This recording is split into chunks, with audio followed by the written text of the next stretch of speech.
Hello बच्चों, आप सभी का स्वागत है इस वीडियो में। और इस वीडियो में हम लोग पढ़ रहे हैं क्लास 9th के साइंस के चैप्टर नंबर 8 को, जिसका नाम है force and laws of motion. और यहां पर इस चैप्टर में हम लोगों को यही दो चीजें पढ़नी है। पहला तो हम लोग क्या करेंगे, फोर्स के बारे में जानेंगे, पढ़ेंगे, और उसके बाद हम लोग न्यूटन साहब के दिए हुए लॉज ऑफ मोशन को पढ़ेंगे। ठीक है, तो यहां पर देखो, ये जो चैप्टर है, इस चैप्टर को आप पिछले चैप्टर के साथ जोड़ सकते हो, क्योंकि पिछले चैप्टर में हमने क्या पढ़ा था, मोशन के बारे में पढ़ा था। यानी कि जो चैप्टर नंबर 7 था मोशन, उसमें हमने मोशन के बारे में पढ़ा था। वहां पर हमने बात की थी डिस्टेंस की, डिस्प्लेसमेंट की, वेलोसिटी की। इसके अलावा और भी कई सारे कंसेप्ट जैसे एक्सेलरेशन वगैरह देखे थे, जो कि मोशन के साथ जुड़े हुए थे। तो वहां पर हमने समझा था कि भाई ऑब्जेक्ट जो है मोशन करता है, स्ट्रेट लाइन में मोशन करता है, डायरेक्शन चेंज हो सकता है, इस प्रकार की चीजें। लेकिन एक चीज, बेसिक कंसेप्ट वहां पर हमने नहीं समझा था, वो था कि कोई भी ऑब्जेक्ट मोशन क्यों करता है, कोई भी ऑब्जेक्ट जो है उसके मोशन के स्टेट में चेंज कैसे होता है। तो वही चीज यहां पर हम लोग पढ़ेंगे फोर्स के साथ, कि फोर्स वो कॉज है जिसकी वजह से कोई ऑब्जेक्ट मोशन करता है। समझ गए बात को? तो आओ यहां पर शुरू करते हैं इस चैप्टर को पढ़ना एनसीईआरटी लाइन बाय लाइन के साथ। तो यहां पर इस चैप्टर में क्या कहता है, शुरुआत में कहता है, in the previous chapter we described the motion of an object along a straight line in terms of its position, velocity and acceleration. पिछले चैप्टर में हमने मोशन से जुड़े हुए कुछ कंसेप्ट पढ़े कि जब ऑब्जेक्ट स्ट्रेट लाइन में मोशन करता है तो क्या होता है, उसके पोजीशन, वेलोसिटी, एक्सेलरेशन वगैरह की हमने बात की थी। कहता है कि we saw that such a motion can be uniform और नॉन यूनिफॉर्म। इस प्रकार का मोशन यूनिफॉर्म भी हो सकता है, नॉन यूनिफॉर्म भी हो सकता है। पिछले चैप्टर में हम लोग समझ चुके हैं, लेकिन वहां पर एक चीज हमने नहीं पढ़ी थी, we have not yet discovered what causes the motion. Motion क्यों होता है, कोई ऑब्जेक्ट का स्टेट में क्यों चेंज आता है, यह चीज हम पिछले चैप्टर में नहीं पढ़े हैं, और वही चीज यहां पर हमें पढ़नी है। यानी कि जो फोर्स का कंसेप्ट पढ़ रहे हैं ना, वो इसी क्वेश्चन का आंसर है कि कोई ऑब्जेक्ट मोशन क्यों करता है। आगे एक सवाल क्या है, why does the speed of object changes with time. Object का स्पीड टाइम के साथ कैसे चेंज होता है, क्यों चेंज होता है, यह चीज का आंसर हमको चाहिए। इसके अलावा do all motions require a cause. क्या सभी मोशन होने के लिए कोई ना कोई कॉज होना जरूरी है, कोई रीजन होना जरूरी है। ये सब चीजें यहां पर हम लोग इस चैप्टर में पढ़ने वाले हैं। यानी कि ये जो कॉज है, यानी कि जो फोर्स है, उसका नेचर क्या है, ये जो सवाल है, इसका आंसर यहां पर हम लोग देखेंगे, पढ़ेंगे। लेकिन यहां पर आगे बढ़ने से पहले मैं तुमको एक चीज बता देना चाहता हूं कि अगर तुम क्लास 9th के साइंस के नोट्स चाहते हो तो आप जा सकते हो हमारे एग्जाम वीटा ऐप पर। एग्जाम वीटा ऐप से नोट्स को डाउनलोड कर सकते हो, या फिर examvita.in पर विजिट करके वहां से भी तुम नोट्स ले सकते हो। तो यहां जाकर के तुमको 9th क्लास का पूरा नोट्स मिल जाएगा, सभी चैप्टर्स का, साइंस का, और उसके साथ वीडियो एक्सप्लेनेशन मिल जाएगा। और ये जो एनसीईआरटी तुम देख रहे हो, एनसीईआरटी एक्सप्लेनेशन वीडियो, ये भी साथ में मिल जाएगा, वहां से जाकर के तुम प्राप्त कर सकते हो। ठीक है, अब यहां पर आगे बढ़ते हैं।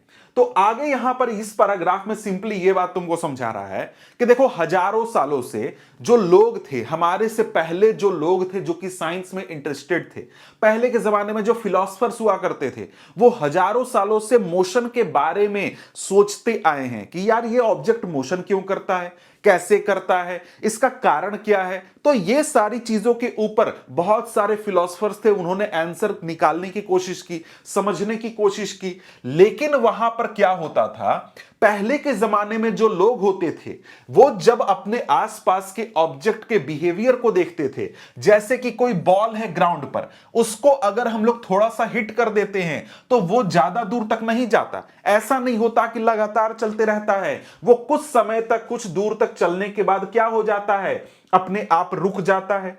तो इस प्रकार से जब ऑब्जेक्ट के बिहेवियर को अपने आसपास लोग देखा करते थे, तो लोगों को लगता था कि जो ऑब्जेक्ट है उसका जो नेचुरल स्टेट है वो क्या है, रेस्ट है। मतलब कि कोई भी ऑब्जेक्ट चाहता है कि वो रेस्ट में रहे, और उसको मोशन में लाने के लिए हम लोगों को क्या करना पड़ेगा, कुछ एफर्ट लगाना पड़ेगा। ऐसा लोगों का पहले विश्वास हुआ करता था।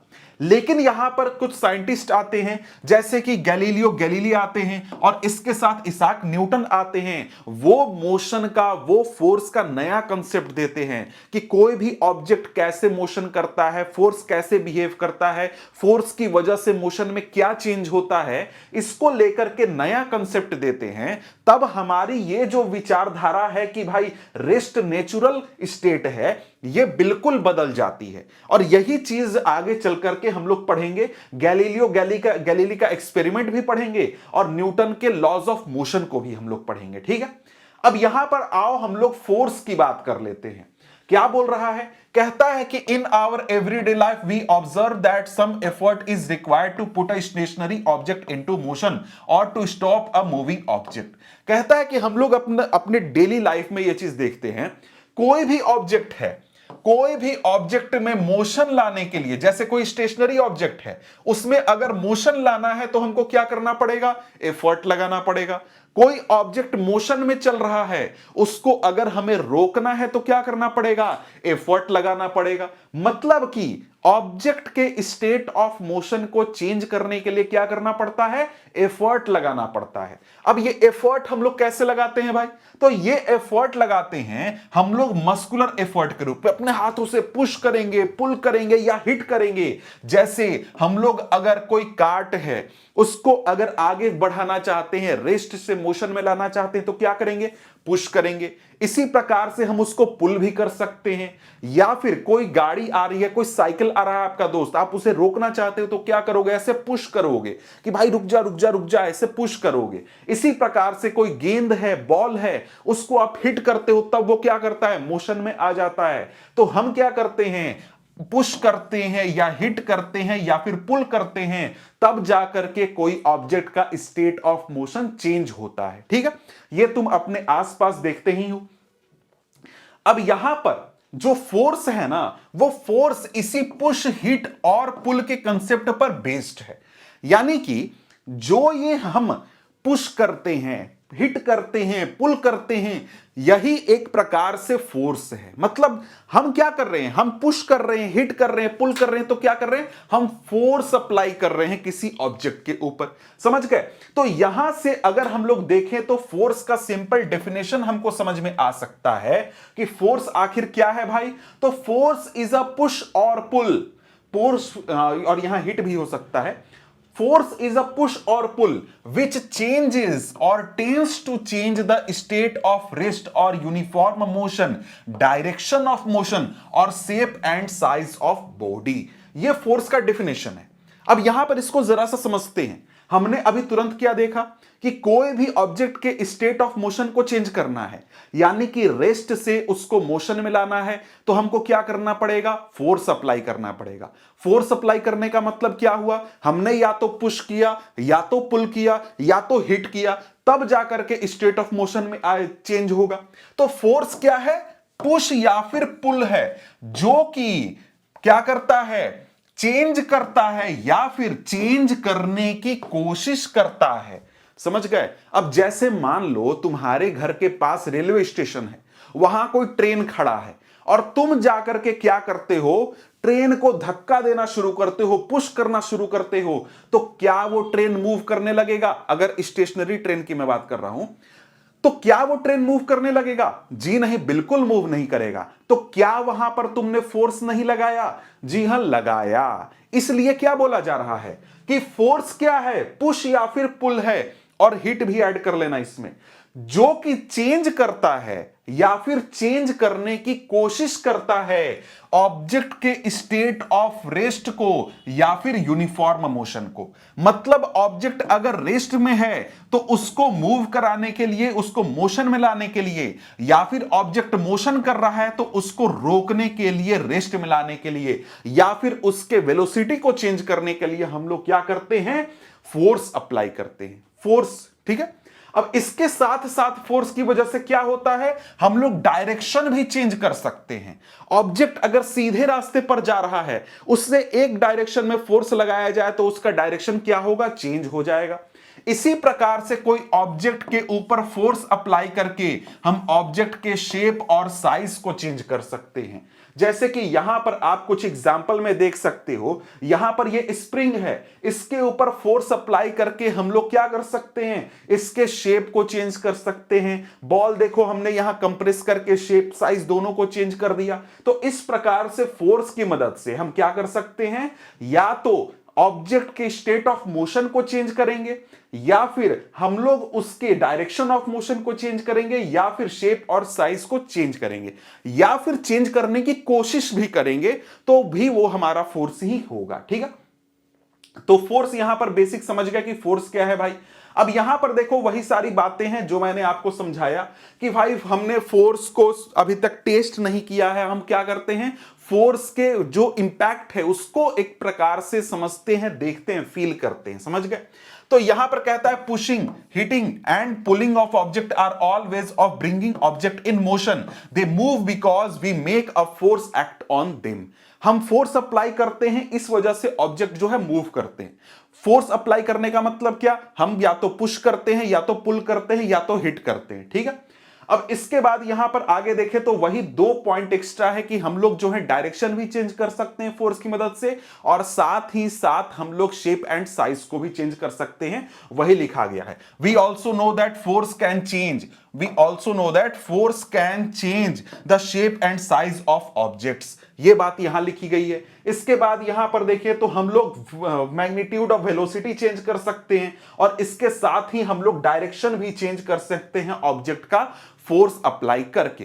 तो ये आपका हो गया कॉज ऑफ मोशन, कि भाई फोर्स ही वो चीज है जिसकी वजह से ऑब्जेक्ट जो है मोशन करता है। ठीक है, फोर्स ज्यादा अप्लाई करेंगे मोशन में ज्यादा चेंज आएगा, फोर्स कम अप्लाई करेंगे मोशन में चेंज कम आएगा। ठीक है, अब यहां पर हमारे सामने आ जाता है concept balanced and unbalanced forces का। अब ये क्या चीज है भाई, ये कुछ नहीं है, फोर्स की ही बात यहां पर हो रही है। अब देखो यहां पर कोई ऑब्जेक्ट है, मान लो ये कोई ऑब्जेक्ट है, इस ऑब्जेक्ट के अगर हम लोग फोर्स अप्लाई करने जाएं, यानी कि इसको पुश करने जाएं, तो पुश करने के लिए क्या हम एक ही डायरेक्शन से पुश कर सकते हैं? जी नहीं। या फिर पुल करने जाएं, तो क्या पुल हम लोग एक ही डायरेक्शन से जरूरी है कि करेंगे? जी नहीं। हो सकता है कि कोई यहां पर बंदा है जो कि इसको इस तरफ से खींच रहा है, और दूसरी तरफ एक बंदा है जो कि इसको इस तरफ से खींच रहा है। मतलब क्या है, एक ही ऑब्जेक्ट के ऊपर हम लोग अलग अलग डायरेक्शन से फोर्स अप्लाई कर सकते हैं। अब यहां पर क्या होता है, अगर इस ऑब्जेक्ट के ऊपर 180 डिग्री के दौरान, मतलब कि इधर से और इधर से दो अपोजिट डायरेक्शन से फोर्स अगर इक्वल हो, तो उसको हम लोग क्या बोलते हैं? बैलेंस्ड फोर्स बोलते हैं, कि ऑब्जेक्ट के ऊपर बैलेंस्ड फोर्स लग रहा है। लेकिन अगर क्या हो, ये वाला जो बंदा है, ये बंदा ज्यादा फोर्स से खींचता है और ये बंदा कम फोर्स से खींच रहा है, तो यहां पर जो नेट रिजल्टेंट फोर्स होगा वो इस डायरेक्शन में होगा, इस डायरेक्शन में। इस वजह से हम क्या बोलेंगे कि अनबैलेंस्ड फोर्स लग रहा है। बैलेंस्ड फोर्स और अनबैलेंस्ड फोर्स बहुत ही सिंपल है। एक ऑब्जेक्ट के ऊपर अलग अलग दो डिफरेंट डायरेक्शन से फोर्स लगते हैं, अगर अपोजिट डायरेक्शन से लगने वाले फोर्स इक्वल हो जाएं, तो क्या होगा भाई? बैलेंस्ड फोर्स होगा। अगर अपोजिट डायरेक्शन से लगने वाले फोर्स जो हैं अनइक्वल हैं, तब क्या हम बोलेंगे कि फोर्स हमारा क्या है? अनबैलेंस्ड है। आपने नेट फोर्स निकालना 8 क्लास में सीखा है। जैसे यहां पर हम लोग जरा सा एग्जांपल से देख ही लेते हैं। जैसे यहां पर देखो, ये आप देख रहे हो कि एक टेबल के ऊपर बॉक्स रखा हुआ है, वाई डायरेक्शन से इस तरफ खींचा जा रहा है और एक्स डायरेक्शन की ओर यहां खींचा जा रहा है। अगर इसके ऊपर दोनों डायरेक्शन से 10 न्यूटन का फोर्स लगेगा, 10 न्यूटन का फोर्स लगेगा, तो यहां पर नेट फोर्स कितना होगा भाई? नेट फोर्स होगा 10 न्यूटन माइनस 10 न्यूटन, यानी कि 0 न्यूटन। क्योंकि आपने क्लास 8 में क्या पढ़ा है कि अगर फोर्स अपोजिट डायरेक्शन में लगता है तो हम क्या करते हैं? फोर्स को सब्सट्रैक्ट करते हैं। लेकिन अगर फोर्स सेम डायरेक्शन में लगता है तो हम क्या करते हैं? फोर्स को ऐड करते हैं। जैसे एक रस्सी से 10 न्यूटन का बल लगा करके खींचा जा रहा है और दूसरा रस्सी से दूसरा बच्चा जो है वो भी 10 न्यूटन का बल लगा करके खींच रहा है, तो इस डायरेक्शन में कितना फोर्स लगा? 10 न्यूटन प्लस 10 न्यूटन, तो रिजल्टेंट फोर्स कितना हो गया? 20 न्यूटन। समझ गए बात को? तो यहां पर अपोजिट डायरेक्शन से जब फोर्स लगेगा तो अपोजिट डायरेक्शन से लगने वाला फोर्स अगर हमारा इक्वल हो दो डायरेक्शन से तो वो क्या होगा? Balanced force. अगर दो अपोजिट डायरेक्शन से फोर्स लग रहा है और वो अनइक्वल हो जाए, जैसे कि इधर 10 न्यूटन से फोर्स लगा करके खींचा जा रहा है और यहां पर इस डायरेक्शन से 5 न्यूटन से खींचा जाएगा, तो क्या होगा? नेट फोर्स क्या होगा? 10 न्यूटन माइनस 5 न्यूटन, यानी कि 5 नेट फोर्स 5 न्यूटन का इस डायरेक्शन में, वाई डायरेक्शन में लग रहा है। तो समझ गए भाई, बैलेंस्ड और अनबैलेंस्ड फोर्स का कंसेप्ट, बेसिक सा कंसेप्ट है, कुछ खास इसमें है नहीं। इसको आइए जरा सा हम लोग क्या कर लेते हैं, ये जो एनसीईआरटी में एग्जांपल दिया गया है उसी से समझ लेते हैं।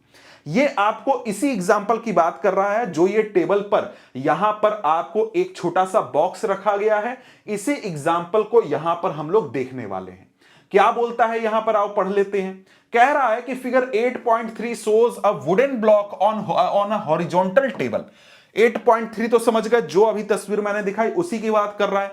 यहां पर बोलता है two strings X and Y are tied to two opposite faces of the block as shown। यहां पर दो स्ट्रिंग्स X और Y दो अपोजिट फेसेस के साथ जोड़े गए हैं। X Y मैंने आपको अभी तुरंत दिखाया था। कहता है if we apply a force by pulling the string X the block begins to move to the right. Similarly if we pull the string Y the block moves to the left. क्या बोल रहा है कि भाई देखो यहां पर हम लोग क्या करते हैं, अगर ये बॉक्स रखा है, एक स्ट्रिंग y डायरेक्शन में बांध दिया, एक स्ट्रिंग x डायरेक्शन में बांध दिया, और अगर यहां पर y डायरेक्शन पर फोर्स लगा करके मान लो 10 न्यूटन का फोर्स लगा करके खींचते हैं और x डायरेक्शन से कोई फोर्स नहीं लग रहा है, मतलब 0 न्यूटन का फोर्स है, तो नेट रिजल्टेंट फोर्स किस डायरेक्शन में है? इस डायरेक्शन में है, y डायरेक्शन में। तो ब्लॉक किधर मूव करने लगेगा? y डायरेक्शन में मूव करने लगेगा। इसी प्रकार से हम क्या करते हैं, यहां पर हम लोग इस तरफ 0 न्यूटन का फोर्स लगाते हैं, एक्स डायरेक्शन में अगर कुछ फोर्स अप्लाई करते हैं, जैसे मान लो 10 न्यूटन का फोर्स अप्लाई करते हैं, तो ब्लॉक किधर मूव करेगा? एक्स डायरेक्शन में मूव करेगा, क्योंकि नेट फोर्स किधर लग रहा है? एक्स डायरेक्शन में लग रहा है। ये सिंपल सी बात बोल रहा है। और ये हमारा कंडीशन क्या हो गया? हमारा अनबैलेंस्ड फोर्स का कंडीशन हो गया। वाई डायरेक्शन में 0, एक्स डायरेक्शन में 10, भाई इक्वल तो है नहीं, अनबैलेंस्ड फोर्स लग रहा है, इसलिए क्या हो रहा है, यहां पर मूवमेंट हमको देखने को मिल रहा है। इसके बाद यहां पर क्या बोलता है कि but if the block is pulled from both the side with equal forces the block will not move. अब यहां पर क्या समझ रहे हैं आप कि यहां पर दोनों डायरेक्शन से अगर इक्वल फोर्स से 10 न्यूटन इधर भी और 10 न्यूटन एक तरफ भी, दोनों तरफ से खींचेंगे तो क्या होगा, यहां पर जो हमारा ब्लॉक है ये मूव नहीं करेगा। इसी प्रकार से आगे क्या लिखा है, कहता है such forces are called balanced forces, do not change the state of rest or of motion and object. इस प्रकार का जो फोर्स होता है जब किसी ऑब्जेक्ट के ऊपर अपोजिट डायरेक्शन से इक्वल अमाउंट में फोर्स लगता है, तो इस कंडीशन को हम कहते हैं कि ऑब्जेक्ट के ऊपर बैलेंस्ड फोर्स लग रहा है। और जब किसी ऑब्जेक्ट के ऊपर बैलेंस्ड फोर्स लगता है तो उसकी वजह से ऑब्जेक्ट के मोशन में कोई चेंज नहीं होता है। समझ गए? अब इसके बाद आगे क्या कहता है, now let us consider a situation in which two opposite forces of different magnitude pull the block. दूसरा कंडीशन क्या है भाई, दोनों तरफ से ऑब्जेक्ट को डिफरेंट मैग्नीट्यूड का फोर्स से खींचा जा रहा है, जैसे उस तरफ एक तरफ 10 न्यूटन से और यहां पर 7 न्यूटन से। तो क्या है भाई, यहां पर नेट फोर्स किस डायरेक्शन में होगा? एक्स के डायरेक्शन में होगा। हम कैसे निकालेंगे? 10 न्यूटन माइनस 7 न्यूटन बराबर 3 न्यूटन का नेट फोर्स हमारा एक्स डायरेक्शन में लग रहा है, यानी कि अनबैलेंस्ड फोर्स लग रहा है। तो क्या होगा, ऑब्जेक्ट हमारा एक्स डायरेक्शन में मूव करने लगेगा। इसके बाद देखिए तो क्या कहता है, in this case the block would begin to move in the direction of greater force. जिस तरफ भी ज्यादा फोर्स लगेगा उस डायरेक्शन में हमारा ऑब्जेक्ट जो है मूव करने लगेगा। कहता है thus the forces are not balanced and the unbalanced force acts in the direction of block move. This suggest that unbalanced force is acting on object brings it in motion. इससे हमको समझ में आता है क्या? इससे समझ में आता है कि अगर ऑब्जेक्ट के ऊपर बैलेंस्ड फोर्स लगेगा तो ऑब्जेक्ट के स्टेट ऑफ मोशन में कोई भी चेंज नहीं होता है। अगर ऑब्जेक्ट रेस्ट में है तो वो रेस्ट ही में बैठा हुआ रहेगा। समझ गए बात को? और अगर ऑब्जेक्ट के ऊपर अनबैलेंस्ड फोर्स लगेगा तो अनबैलेंस्ड फोर्स लगने पर क्या होगा? ऑब्जेक्ट के स्टेट ऑफ मोशन में चेंज आ जाएगा। ऑब्जेक्ट रेस्ट में था तो वो क्या हो गया? मोशन में आ गया, वो मूव करने लगा। समझ गए? अब ये चीज जो है, तुम अपने आसपास कुछ गेम्स भी खेलते हो जिससे तुमको एक प्रकार से आइडिया भी होगा। ये तुमने तो रोप पुल तो खेला ही होगा। इसमें क्या होता है भाई? सिंपल सी बात है, यहां पर अगर दोनों ग्रुप बराबर अमाउंट में फोर्स अप्लाई करेंगे तो क्या होगा? यहां पर हमारा जो ये रोप है किधर भी मूव नहीं करेगा।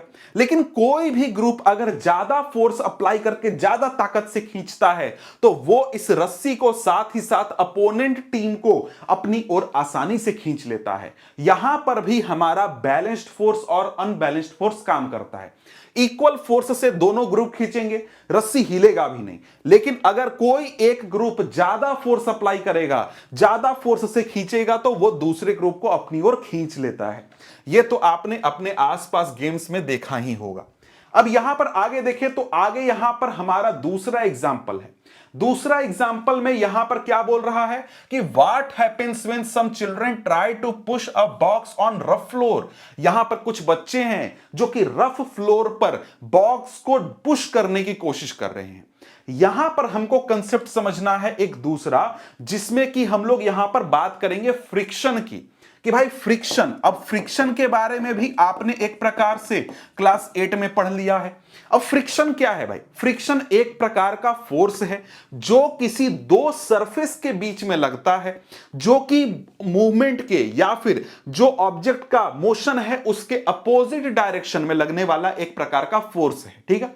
अब बच्चे यहां पर क्या कर रहे हैं? इस डायरेक्शन में पुश कर रहे हैं, तो फ्रिक्शन फोर्स किस डायरेक्शन में लगेगा? इसके अपोजिट डायरेक्शन में लगेगा। अगर बच्चे इधर से हट करके इधर आ जाते हैं और यहां से बॉक्स को इस डायरेक्शन में पुश करने लगते हैं तो फ्रिक्शन फोर्स किस डायरेक्शन में लगेगा? इसके अपोजिट डायरेक्शन में लगेगा।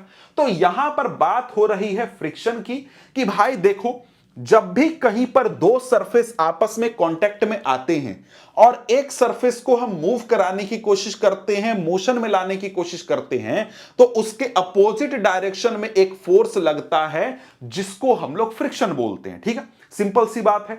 अब यहां पर क्या हो रहा है कि जो ये बच्चे हैं इस बॉक्स को ढकेलने की कोशिश करते हैं, पुश करते हैं कुछ फोर्स लगा करके, लेकिन ये बॉक्स आगे की ओर मूव नहीं करता है। क्यों नहीं करता है? क्योंकि जितना फोर्स इन बच्चों के द्वारा लगाया जा रहा है, मान लो कि ये 20 न्यूटन का फोर्स लगा रहे हैं, तो यहां पर अपोजिट डायरेक्शन में फ्रिक्शन फोर्स भी कितना लग रहा है? 20 न्यूटन का लग रहा है। इसी प्रकार से यहां पर बच्चे क्या करते हैं? बच्चे यहां पर जो फोर्स है उसकी मात्रा को, अमाउंट को बढ़ा देते हैं। तो यहां पर जब अमाउंट बढ़ाएंगे, जैसे यहां पर मान लो ये 40 न्यूटन का फोर्स लगाने लगते हैं, तो अपोजिट डायरेक्शन में भी क्या होगा? 40 न्यूटन का फोर्स लगेगा, फिर भी बॉक्स यहां मूव नहीं करेगा। लेकिन अब बच्चे और भी ज्यादा फोर्स लगाते हैं, बहुत ज्यादा फोर्स लगा करके पुश करते हैं। मान लो कि 60 न्यूटन का फोर्स लगा रहे हैं, लेकिन जो ये फ्रिक्शन फोर्स है इसका अमाउंट मात्र 40 न्यूटन है। मैक्सिमम 40 न्यूटन फ्रिक्शन फोर्स यहां पर काम करेगा। तब यहां पर क्या होगा? हमारा ये बॉक्स आगे की ओर मूव करने लगेगा, क्योंकि यहां पर अनबैलेंस्ड फोर्स हमारा काम कर रहा है। समझ गए बात को? तो फ्रिक्शन फोर्स भी हमारे आसपास बहुत ही जरूरी है। जैसे कि हमने शुरुआत में ही एग्जांपल देखा था कि हम किसी फुटबॉल को मारते हैं, कुछ दूर जाकर के रुक जाता है। क्यों रुक जाता है भाई? यहां पर एक प्रकार से सरफेस और इस फुटबॉल के बीच में फ्रिक्शन फोर्स काम कर रहा है, ग्रेविटेशनल फोर्स काम कर रहा है, एयर का रेजिस्टेंस काम कर रहा है। तो ये सब जो फोर्स है ना, ये फोर्स भी बहुत इंपॉर्टेंट होते हैं। हम लोग जनरल जब पढ़ाई करते हैं, जिस प्रकार के कंसेप्ट समझते हैं, तो इन फोर्सेस को हम ध्यान में नहीं रखते, लेकिन ये भी फोर्स बहुत ही इंपॉर्टेंट होते हैं। समझ गए? आगे यहां एग्जांपल देखें तो यही बातें समझाई गई है कि अगर फोर्स हम लोग लगा रहे हैं तो उतना ही फोर्स हमारा फ्रिक्शन का लग रहा है अपोजिट डायरेक्शन में। फोर्स बढ़ाएंगे तो फिर से हमारा फ्रिक्शन फोर्स इक्वल हो जाएगा, तो मूव नहीं करेगा। लेकिन बहुत ज्यादा फोर्स लगाएंगे तो क्या होगा? बॉक्स हमारा मूव करने लगेगा, क्योंकि यहां पर अनबैलेंस्ड फोर्स काम कर रहा है। ठीक है, यही बात यहां पर इस पैराग्राफ में बताई गई है। अब इसी प्रकार से बाइसाइकिल का एग्जांपल दिया गया है कि बाइसाइकिल जब हम लोग चलाते हैं तो हम देते हैं, बाइसाइकिल को पेडल करना बंद कर लेते हैं, तो क्या होता है? बाइसाइकिल धीरे धीरे स्लो डाउन हो जाता है। क्यों? क्योंकि यहां पर फ्रिक्शन फोर्स काम कर रहा है टायर के बीच में और जो हमारा सरफेस है उसके, टायर और सरफेस के बीच में। इसी प्रकार से एयर का रेजिस्टेंस भी लग रहा है और भी तरीके के फोर्स यहां पर लग रहे हैं। इसका मतलब हुआ कि जब हम बाइसाइकिल चलाते हैं तो हमको यह फील होता है कि हमको अगर मोशन अपना बनाए रखना है तो क्या करना होगा? लगातार पैडल मारना होगा, पैडलिंग करना होगा। तो उससे हमको लगता है ना कि फोर्स अप्लाई करेंगे तभी हमारा ऑब्जेक्ट मोशन में रहेगा, नहीं तो ऑब्जेक्ट रेस्ट में आ जाएगा। लेकिन वहां पर कंसेप्ट क्या है भाई?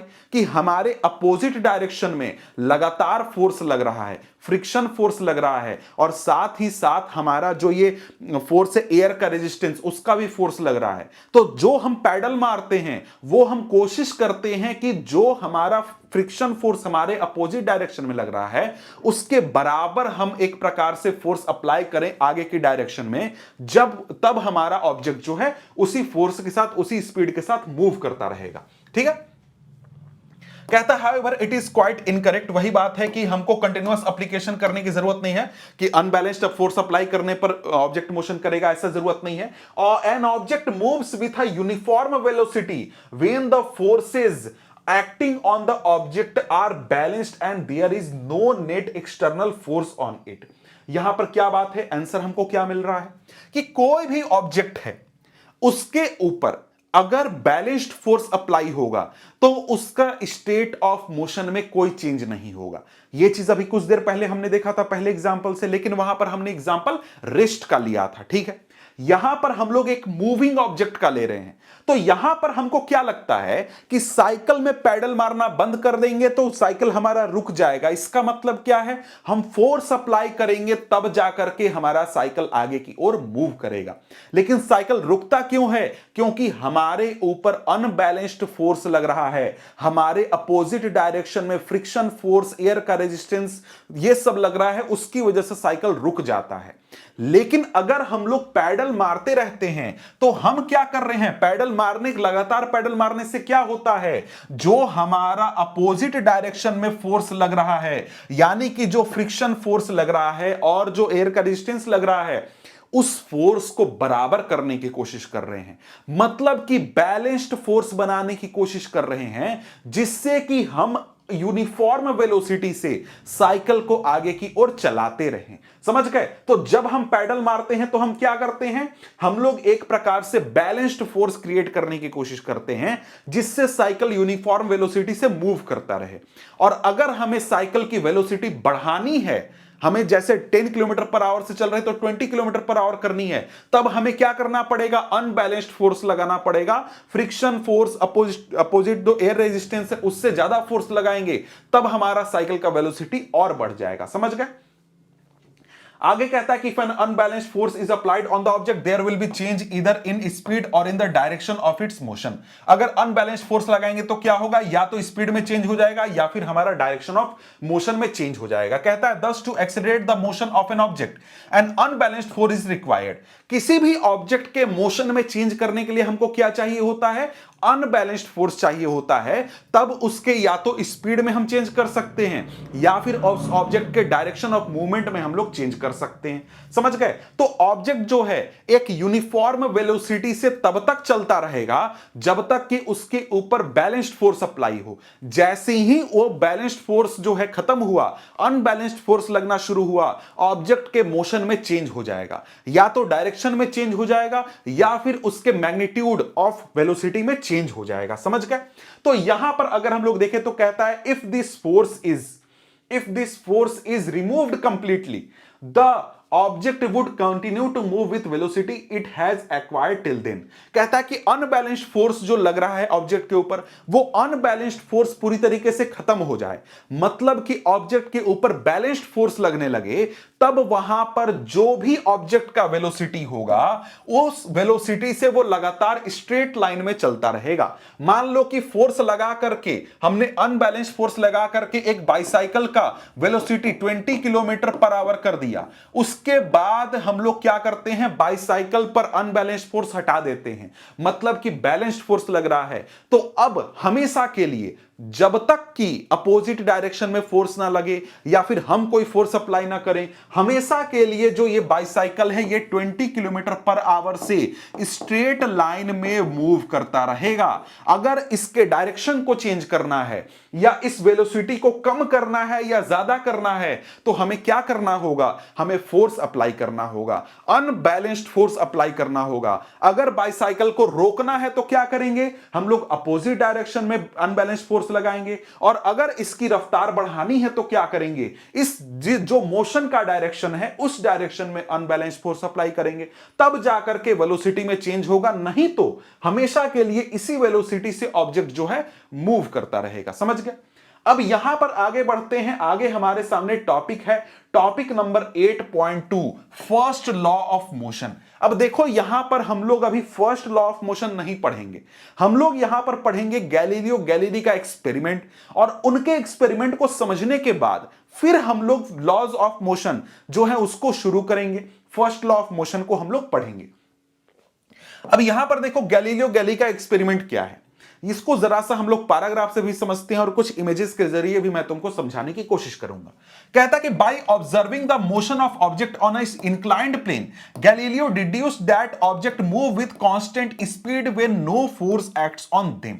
यही बात जो कि हमने शुरुआत में देखी थी कि भाई जब गैलीलियो साहब आए तो इन्होंने अपना जो एक्सपेरिमेंट किया, क्या एक्सपेरिमेंट किया, इंक्लाइंड प्लेन पर ऑब्जेक्ट का मोशन करा करके एक्सपेरिमेंट किया। उससे इनको यह समझ में आया, इन्होंने यह निष्कर्ष निकाला कि भाई कोई भी ऑब्जेक्ट जो है वो हमेशा कांस्टेंट स्पीड से मूव करता है जब उसके ऊपर कोई फोर्स नहीं काम करता है। मतलब कि जब ऑब्जेक्ट के ऊपर बैलेंस्ड फोर्स काम करेगा तब ऑब्जेक्ट कांस्टेंट स्पीड से मूव करता है। यह रिजल्ट उन्होंने अपने इस इंक्लाइंड प्लेन एक्सपेरिमेंट से निकाला।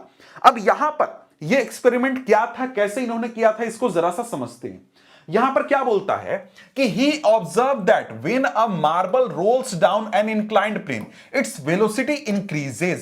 अब यहां पर क्या बोल रहा है भाई, यहां पर बोल रहा है कि देखो यहां पर हमारे पास इस प्रकार का इंक्लाइंड प्लेन है। अब इस इंक्लाइंड प्लेन में जब हम लोग ये जो हमारा इंक्लाइन है, इससे जब हम लोग किसी भी मार्बल बॉल को या किसी भी बॉल को अगर हम छोड़ते हैं तो क्या होगा भाई, यहां पर रेस्ट में था हमारा बॉल, जैसे ही छोड़ते हैं ये बॉल क्या करता है, कुछ वेलोसिटी एक्वायर करने लगता है। धीरे धीरे धीरे धीरे इसकी वेलोसिटी बढ़ती जाती है, और जब ये बिल्कुल नीचे पहुंच जाता है तब ये कुछ अमाउंट में, कुछ जो भी हो सकता है, कुछ अमाउंट में वेलोसिटी एक्वायर कर लेता है।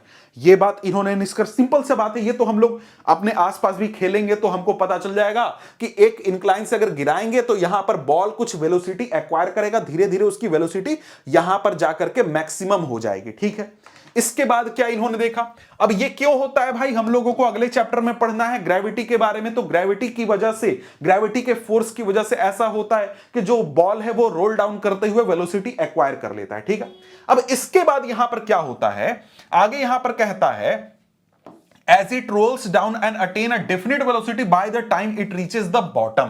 वही बात है, जब बॉटम पर पहुंचता है, यहां पर जब बॉल पहुंचता है तो कुछ मैक्सिमम वेलोसिटी जो अचीव कर सकता है वो अचीव कर लेता है। इसके बाद जब वो बॉल अपोजिट डायरेक्शन में क्लाइंब करने लगता है तब उसकी वेलोसिटी डिक्रीज करने लगती है। समझ गए? जब ये बॉल इस जगह के बाद दूसरे तरफ यहां पर क्लाइंब करना शुरू करता है इस इंक्लाइन पर, तब यहां पर इसकी वेलोसिटी यहां पर डिक्रीज करने लगती है। धीरे धीरे धीरे धीरे वेलोसिटी डिक्रीज होगी और एक समय ऐसा आएगा जब वेलोसिटी बिल्कुल जीरो हो जाएगी। समझ गए? अब आगे क्या बोलता है, यहां पर बात हो रही है कि यहां पर ये जो मार्बल है ये एक आइडियल फ्रिक्शनलेस प्लेन पर बैठा हुआ है। मतलब कि जो गैलीलियो साहब है उन्होंने कहा कि ये जो एक्सपेरिमेंट है, ये एक्सपेरिमेंट हमारा हो रहा है ऐसे इंक्लाइन पर जो कि आइडियल फ्रिक्शनलेस प्लेन है। यहां पर किसी भी प्रकार का फ्रिक्शन ये बॉल और इस सरफेस के बीच में नहीं लग रहा है। समझ गए? ऐसे कंडीशन में ये एक्सपेरिमेंट की बात हो रही है। इसके बाद यहां पर क्या बात होता है, इसके बाद यहां पर कहते हैं कि Galileo argued that when the marble is released from the lift, it would roll down the slope and go up to the opposite side to the same height from which it was released। अब यहां पर क्या बात है भाई, Galileo साहब बोलते हैं कि देखो यहां से अगर हम लोग इस बॉल को रोल डाउन करते हैं तो बॉल यहां से नीचे जाएगा, नीचे जाकर के कुछ वेलोसिटी एक्वायर करेगा, मैक्सिमम वेलोसिटी जो मिल सकता है उसको वो एक्वायर कर लेगा और फिर वो दूसरी ओर चढ़ना शुरू करेगा और वेलोसिटी डिक्रीज होने लगेगा। लेकिन जब दूसरी ओर ये बॉल चढ़ेगा तो दूसरी बॉल यहां पर क्लाइंब करते हुए जिस हाइट से, इस पॉइंट से जिस हाइट से हमने बॉल को नीचे गिराया था, दूसरी ओर उसके बराबर हाइट तक ही ये बॉल जाएगा। ये बात यहां पर गैलीलियो साहब के द्वारा बोली जाती है। अब यहां पर कहता है आगे, if the inclination of the plane on both side are equal then the marble will climb the same distance that it covered while rolling down. कहता है कि देखो अगर दोनों तरफ का इंक्लाइन बराबर हो, जैसा कि इस इमेज में आप देख पा रहे हो, जितना यहां पर इंक्लाइन इधर है उतना इधर ही है, तो इस वजह से ऐसा कंडीशन में जब यहां पर हम लोग बॉल रोल डाउन करेंगे तो जितना डिस्टेंस ये नीचे तक गया उतना ही डिस्टेंस यहां पर दूसरी तरफ ये ऊपर जाएगा और इक्वल लेवल तक पहुंचेगा। लेकिन अगर इसकी जगह पर हम लोग क्या करते हैं, इसकी जगह पर angle of inclination right side plane का हम लोग क्या कर देते हैं, डिक्रीज कर देते हैं। तब जो मार्बल बॉल है वो ज्यादा दूर ट्रैवल करेगा जब तक कि सेम हाइट ना उसको मिल जाए। यहां पर इसका क्या मतलब हुआ, मतलब यहां पर यह कहना चाह रहे हैं कि जो बॉल है उसको जब हम लोग नीचे गिराते हैं, यहां पर फ्रिक्शन काम नहीं कर रहा है, यहां पर ये फ्रिक्शनलेस प्लेन है, तो जितना हाइट पर से गिरा रहे हैं दूसरी ओर उतनी हाइट पर जा रहा है हमारा। लेकिन हम क्या करते हैं, जब दूसरी तरफ का इंक्लाइन ऐसे डिक्रीज कर देते हैं तब ये बॉल नीचे जाकर के ज्यादा दूर तक जाएगा। कितनी दूर तक, जब तक ये बराबर हाइट तक नहीं पहुंच जाता है, बराबर हाइट तक पहुंचने की कोशिश करेगा। यह बात यहां पर बोलते हैं। इसके बाद एक और पॉइंट है, इसके बाद अगला पॉइंट क्या है, कहता है कि if the right side plane were ultimately made horizontal then that is the slope is reduced to zero, the marble would continue to travel forever trying to reach the same height that it was released from। अब यहां पर क्या है भाई, यहां पर बोल रहे हैं कि अब क्या करते हैं ना, ये दूसरे तरफ का जो ये इंक्लाइन है उसको ऐसे सरफेस बना देते हैं, मतलब कि हॉरिजॉन्टल बना देते हैं, इंक्लाइन को हम लोग जीरो बना देते हैं। जब दूसरी तरफ का इंक्लाइन हम जीरो बना देंगे तब यहां से जब ये बॉल रोल डाउन होगा और रोल डाउन करके ये यहां पर पहुंचते ही कुछ वेलोसिटी एक्वायर कर लेगा, मान लो 20 किलोमीटर प्रति घंटा ये इसने वेलोसिटी एक्वायर कर लिया। अब ये आगे की ओर मूव करेगा, अब आगे की ओर मूव करेगा और ये हमेशा तक चलते रहेगा। कब तक आगे की ओर मूव करेगा, जब तक कहीं पर इसको सेम हाइट का इंक्लाइन नहीं मिल जाता और ये सेम हाइट पर वापस से नहीं चढ़ जाता, तब तक ये क्या करेगा, आगे की ओर स्ट्रेट लाइन में मूव करता रहेगा। समझ गए? इससे यहां पर गैलीलियो ये निष्कर्ष निकालते हैं कि भाई देखो अगर अनबैलेंस्ड फोर्स, एक्सटर्नल फोर्स काम ना करे, तब यहां पर ऑब्जेक्ट के मोशन में कोई चेंज नहीं होता है, वेलोसिटी में कोई चेंज नहीं होता है। समझ गए? वही चीज कहते हैं, it thus suggest that an unbalanced force, external force is required to change the motion of the marble, but no net force is needed to sustain the uniform motion of the marble. यहां से निष्कर्ष क्या निकालते हैं कि भाई देखो, object का जो वेलोसिटी है उसको चेंज करने के लिए हमको एक्सटर्नल फोर्स चाहिए, लेकिन अगर कोई ऑब्जेक्ट ने कोई भी वेलोसिटी एक्वायर कर ली है तो उस वेलोसिटी को मेंटेन करने के लिए हमको एक्सटर्नल फोर्स नहीं चाहिए। यानी कि बॉल यहां से डिक्लाइन होकर के यहां पहुंचा, यहां पर उसने जो वेलोसिटी एक्वायर कर ली, अगर उसमें चेंज करना है, जैसे कि बॉल को अगर रोकना है तो हमें क्या करना पड़ेगा, एक्सटर्नल फोर्स लगाना पड़ेगा, या फिर बॉल की वेलोसिटी को बढ़ानी है तो क्या करना पड़ेगा, एक्सटर्नल फोर्स लगाना पड़ेगा। अगर कोई एक्सटर्नल फोर्स नहीं लगाएंगे तो ऑब्जेक्ट जो है वो हमेशा के लिए अपने कांस्टेंट वेलोसिटी से मूव करता रहेगा स्ट्रेट लाइन में, उसका डायरेक्शन भी चेंज नहीं होगा, मैग्नीट्यूड भी कोई चेंज नहीं होगा। समझ गए? अब यहां पर ये एक बात बोलते हैं जो कि सही बात है भाई, कि in practical situation it is difficult to achieve a zero unbalanced force. जब हम अपने आसपास इस एक्सपेरिमेंट को करेंगे तो ये एक्सपेरिमेंट हमारा होने नहीं पाएगा। क्यों?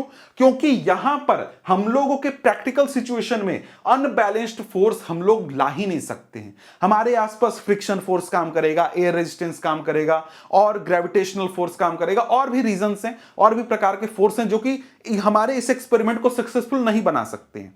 लेकिन जब आप चले जाते हो अंतरिक्ष में, स्पेस में जाओगे, वहां पर एक बॉल को थ्रो कर दो आप 20 किलोमीटर पर आवर से, वो जा रहा है, हमेशा जाएगा, वो चलता रहेगा 20 किलोमीटर पर आवर से, उसको कोई मतलब नहीं है, वो अपने स्ट्रेट लाइन में चलता रहेगा। कहीं कोई दूसरा प्लेनेट आ गया, कुछ आ गया जिसकी वजह से फोर्स अप्लाई हो गया, तब जाकर के हमारा उस ऑब्जेक्ट का डायरेक्शन चेंज होगा या फिर उसके स्पीड में कोई चेंज आएगा। समझ गए? तो अगर आप अंतरिक्ष में ये एक्सपेरिमेंट करोगे, ये बिल्कुल सही साबित हो जाएगा। समझ गए? कहता है this is because of presence of frictional force acting opposite to the direction of motion, thus in practice the marble stops after travelling some time. जब ये एक्सपेरिमेंट हम लोग अपने आसपास करेंगे तो कुछ दूर जाने के बाद मार्बल रुक जाएगा, क्योंकि मार्बल के ऊपर हमारा फ्रिक्शन फोर्स काम कर रहा है, ग्रेविटेशन काम कर रहा है, एयर का रेजिस्टेंस भी लग रहा है, और भी यहां पर कॉज हैं जिनकी वजह से, यानी कि एक्सटर्नल फोर्सेस की वजह से जो है मार्बल वो हमारा रुक जाता है। इस इफेक्ट को हम कैसे कम कर सकते हैं? तो फ्रिक्शन लेस हम प्लेन बना करके, सरफेस बना करके कर सकते हैं, लेकिन फ्रिक्शन लेस हम लोग नहीं बना सकते हैं। फ्रिक्शन के अमाउंट को कम कर सकते हैं, जीरो फ्रिक्शन हम लोग क्रिएट नहीं कर सकते हैं। समझ गए? लेकिन यहां पर ये एक्सपेरिमेंट फ्रिक्शन लेस सरफेस पर किया जाए तो हमारा ये बिल्कुल काम करता है। समझ गए? ये तस्वीर आपके किताब में कि देखो भाई, दूसरी तरफ इंक्लाइन हम लोग जितना भी कम कर दें, जितना भी कर दें, सेम हाइट तक बॉल हमारा जाएगा। ठीक है? ये चीज तो आपको मैं समझा ही चुका हूं। अब यहां पर क्या होता है, गैलीलियो साहब ने अपना एक्सपेरिमेंट किया, अपना एक्सपेरिमेंट करके सारी बातें यहां पर कह दी, सारी बातें लिख करके वो एक प्रकार से चले गए। फिर आते हैं न्यूटन साहब, इजाक न्यूटन। वो क्या करते हैं, गैलीलियो के जितने भी आइडियाज थे, जो भी विचार थे, उनको स्टडी करते हैं, उनको पढ़ते हैं, और उसके बाद बहुत सारा कैलकुलेशन करने के बाद, बहुत सारा हिसाब किताब लगाने के बाद, ये यहां पर क्या करते हैं, 3 फंडामेंटल लॉज देते हैं कि कोई भी ऑब्जेक्ट जो है वो मोशन करता है तो वो किन कंडीशंस पर मोशन करता है, किन लॉज के हिसाब से मोशन करता है। समझ गए? तो यहां पर इन लॉज को हम लोग क्या बोलते हैं, न्यूटन्स लॉ ऑफ मोशन बोलते हैं। और यहां पर हमारे सामने आ जाता है पहला law of motion, first law of motion. First law of motion क्या बोल रहा है? बोल रहा है कि an object remains in a state of rest or of uniform motion in a straight line unless compelled to change that state by an applied force.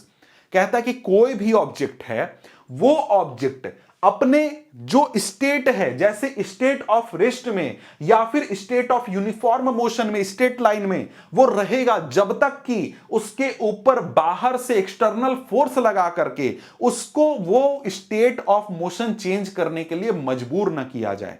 समझ गए बात को? मतलब यहां पर क्या है, अगर ऑब्जेक्ट है वो किसी सरफेस पर स्टेशनरी है तो वो स्टेशनरी बैठा हुआ रहेगा, वो अपना स्टेट ऑफ मोशन चेंज नहीं करेगा। अगर चेंज करवाना है तो क्या करना पड़ेगा, बाहर से हमको फोर्स लगाना पड़ेगा। फोर्स लगाएंगे तब जाकर के स्टेट ऑफ मोशन चेंज हो जाएगा।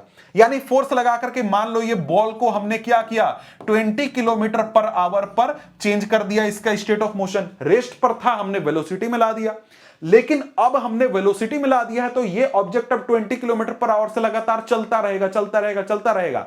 फिर अगर हमें इसे रोकना है तो क्या करना पड़ेगा, फिर से फोर्स लगाना पड़ेगा। अपोजिट डायरेक्शन में फोर्स लगाएंगे तब जाकर के फिर से ये 20 किलोमीटर पर आवर से क्या हो जाएगा, जीरो हो जाएगा।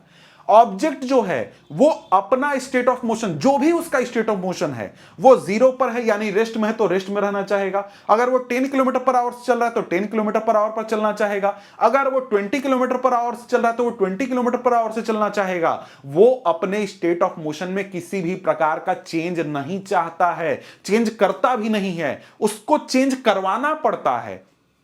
जैसे एक्सटर्नल फोर्स लगा करके हम सीधे एक्सटर्नल फोर्स लगाएंगे, वेलोसिटी इंक्रीज कर जाएगा। अगर यहां पर वेलोसिटी इंक्रीज किया और रोकना है तो अपोजिट डायरेक्शन में फोर्स लगाएंगे। यही बात यहां पर बोला जा रहा है कि कोई भी ऑब्जेक्ट जो है अपने स्टेट ऑफ रेस्ट में रहेगा या फिर state of uniform motion in straight line में रहेगा। अगर उसमें कोई फोर्स लगाया जाए तब उसके स्टेट ऑफ मोशन में चेंज होगा। मतलब कि अगर ऑब्जेक्ट का डायरेक्शन भी हमको चेंज करना है तो क्या करना पड़ेगा, हमें एक्सटर्नल फोर्स लगाना पड़ेगा। यह चीज यहां से आप समझ सकते हो। अब यहां पर देखो तो इस लॉ को, ये जो फर्स्ट लॉ ऑफ मोशन है, इसको लॉ ऑफ इनर्शिया भी बोला जाता है। अब ये लॉ ऑफ इनर्शिया क्यों बोला जाता है भाई, तो अभी हमको इनर्शिया का भी कंसेप्ट यहां पर समझना है फर्स्ट लॉ ऑफ मोशन के साथ साथ। तो यहां पर देखें तो इसी चीज को, ये फर्स्ट लॉ ऑफ मोशन को दूसरे वर्ड्स में लिखा गया है। क्या कहता है, all object resist a change in their state of motion. वही बात है जो मैंने बोला, सभी ऑब्जेक्ट अपने स्टेट ऑफ मोशन में चेंज का रेजिस्ट करते हैं। वो अपने स्टेट ऑफ मोशन में चेंज नहीं चाहते हैं, वो जिस स्टेट में है उसी स्टेट में रहना चाहते हैं, कोई चेंज नहीं चाहते हैं। ठीक है, कहता है in a qualitative way the tendency of undisturbed object to state at rest or to keep moving with the same velocity is called inertia। अब ये inertia क्या चीज है भाई, इनर्शिया एक प्रकार से प्रॉपर्टी होती है, किसी भी ऑब्जेक्ट की प्रॉपर्टी होती है जिसकी वजह से जो ऑब्जेक्ट है वो अपने स्टेट ऑफ मोशन में चेंज का अपोज करता है या फिर चेंज नहीं चाहता है। समझ गए कि भाई वो अगर अनडिस्टर्ब रहेगा तो वो अपने स्टेट ऑफ मोशन में रहेगा। समझ गए, अगर उसको डिस्टर्ब किया जाए, उसको किसी भी प्रकार से एक्सटर्नल फोर्स लगाया जाए, तब जाकर के उस ऑब्जेक्ट के स्टेट ऑफ मोशन में हम लोग चेंज कर सकते हैं।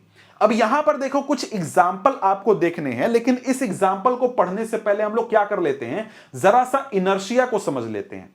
इनर्शिया का अगर हम लोग डेफिनेशन देखने जाएं तो इनर्शिया के बारे में यहां पर सिंपल डेफिनेशन दिया गया है। क्या बोलता है, बोलता है inertia is a natural tendency of an object to resist a change in its state of motion or of rest. The mass of object is a measure of inertia. क्या है भाई, इनर्शिया एक प्रकार की नेचुरल टेंडेंसी है किसी भी object की, जिसकी वजह से वो अपने स्टेट ऑफ मोशन में चेंज को रेजिस्ट करता है, अपोज करता है। जैसे यहां पर अगर हम लोग देखें एग्जाम्पल के लिए, तो यहां पर एग्जाम्पल में हम लोग अगर बैठे हुए हैं, जैसे मैं यहां पर बैठा हूं, रेस्ट में हूं बिल्कुल, अगर मुझे मोशन कराना है तो यहां पर मोशन क्या अपने आप में हो जाऊंगा, जी नहीं, कोई फोर्स अप्लाई करना होगा। मान लो कि मैं क्या हूं, एक बॉल हूं, तो क्या मैं अपने से फोर्स लगा सकता हूं, नहीं, कोई आएगा मुझे धक्का देगा, धक्का देकर के पुश करेगा, तब मैं क्या हो जाऊंगा, मेरा स्टेट ऑफ मोशन चेंज हो जाएगा। तो मैं एज अ ऑब्जेक्ट क्या कर रहा हूं, अपने स्टेट ऑफ मोशन को के चेंज को अपोज कर रहा हूं, और ये जो हमारा नेचर है और सभी ऑब्जेक्ट का, यही होता है इनर्शिया। अब यहां पर देखें तो कुछ एग्जाम्पल आपको यहां पर देखने को मिलेंगे। जैसे एग्जाम्पल की बात करें तो क्या बोलता है, कहता है certain experiences that we come across while travelling in a motor car can be explained on the basis of law of inertia. कुछ एग्जाम्पल जो कि मोटर कार में मूव करते हुए हमको देखने को मिलते हैं, वो लॉ ऑफ इनर्शिया के हिसाब से हम समझ सकते हैं। जैसे एग्जाम्पल के लिए कहता है we tend to remain at rest with respect to the seat until the driver applies a braking force to stop the motor car. With the application of brakes, the car slows down, but our body tends to continue in the same state of motion because of its inertia। अब यहां पर देखो example बहुत simple सा example है। यहां पर क्या है भाई, हम लोग गाड़ी में चल रहे हैं, गाड़ी में जैसे ये तो खड़ा हुआ एग्जांपल है, ये तो खड़ा एग्जांपल है, इसके जगह पर तुम बैठ भी सकते हो। गाड़ी में चल रहे हैं, गमस्ती से गाना बज रहा है, एकदम अच्छा गाड़ी चल रहा है, एकदम 100 की स्पीड में चल रहा है, कोई दिक्कत नहीं, हम लोग सीधे बैठे हुए हैं। अचानक से क्या होगा, अचानक से ड्राइवर ब्रेक अप्लाई करता है। जैसे ही ड्राइवर ब्रेक अप्लाई करता है, हम क्या देखते हैं, हम आगे की ओर ऐसे झुक जाते हैं। जैसे कि यहां पर देखो, यह आदमी बेचारा सीधा सीधा चल रहा था, हैंडल पर यहां पर बार पकड़ के खड़ा था, अचानक से ड्राइवर ब्रेक मारता है तो क्या होता है, ये आगे की ओर गिरने लगता है, झुकने लगता है। क्यों? इनर्शिया की वजह से।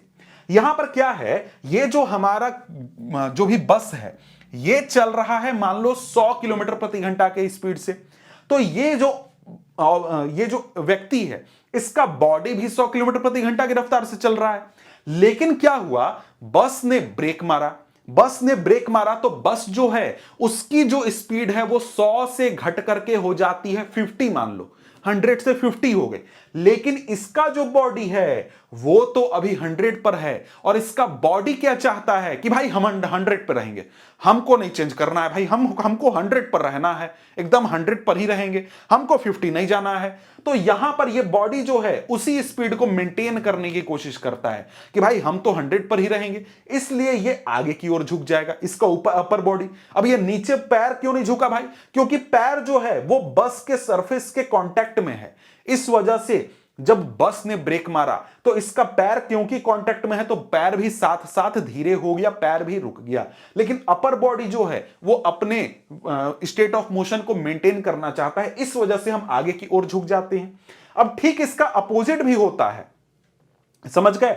अपोजिट क्या होता है? अपोजिट यहां पर यह होता है कि जब मोटर कार जो है वो बिल्कुल एक तरीके से स्टेशनरी है, 0 की स्पीड पर है, 0 की स्पीड पर है अगर मोटर कार, और अचानक से जो ड्राइवर है वो एक्सीलेटर दबा करके वेलोसिटी को इंक्रीज कर देता है, तो हम पीछे की ओर झुक जाते हैं। क्यों? क्योंकि भाई यहां पर जो व्हीकल है वो आगे की ओर मूव कर गया, हम स्टेशनरी थे तो भाई क्या हुआ, हमारा बॉडी स्टेशनरी है, वो चाहता है कि भाई हम स्टेशनरी रहेंगे, हमको कहीं नहीं जाना है, हमको 20 किलोमीटर पर आवर का स्पीड नहीं चाहिए, हमको कुछ नहीं चाहिए, हमको स्टेशनरी रहने दो, हमको 0 की स्पीड पर रहने दो। लेकिन बस आगे की ओर जैसे ही मूव करता है, यानी वेलोसिटी में चेंज होता है, तो पैर क्या हुआ, पैर भी बस के साथ वेलोसिटी में हो गया, और अपर बॉडी जो है वो रेस्ट में रहना चाहता है, इसलिए वो अपने जगह पर रहना चाहेगा, तो क्या होगा, वो पीछे की ओर झुक जाएगा। समझ गए? तो यहां पर क्या है, ये कुछ एग्जांपल है जिसके जरिए आप समझ सकते हो कि यहां पर जो बॉडी है, कोई भी ऑब्जेक्ट है, वो स्टेट ऑफ मोशन अपना मेंटेन करना चाहता है, इस वजह से हमको इस प्रकार के इफेक्ट देखने को मिलते हैं अपने लाइफ में।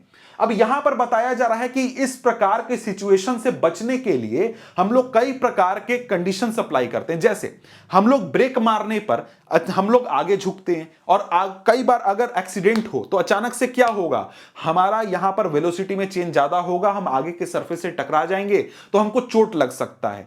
या फिर अगर बहुत जोर से ब्रेक मार दिया जाए तो भी हम आगे की ओर गिर सकते हैं, तो उससे हमें चोट लग सकता है। इससे बचने के लिए क्या किया जाता है, गाड़ियों में सेफ्टी बेल्ट्स का यूज किया जाता है, उसके अलावा एयर बैग्स का यूज किया जाता है, ताकि जो ये फॉरवर्ड मोशन है इसको स्लो किया जा सके, जो ये इंपैक्ट है इसको कम किया जा सके। समझ गए?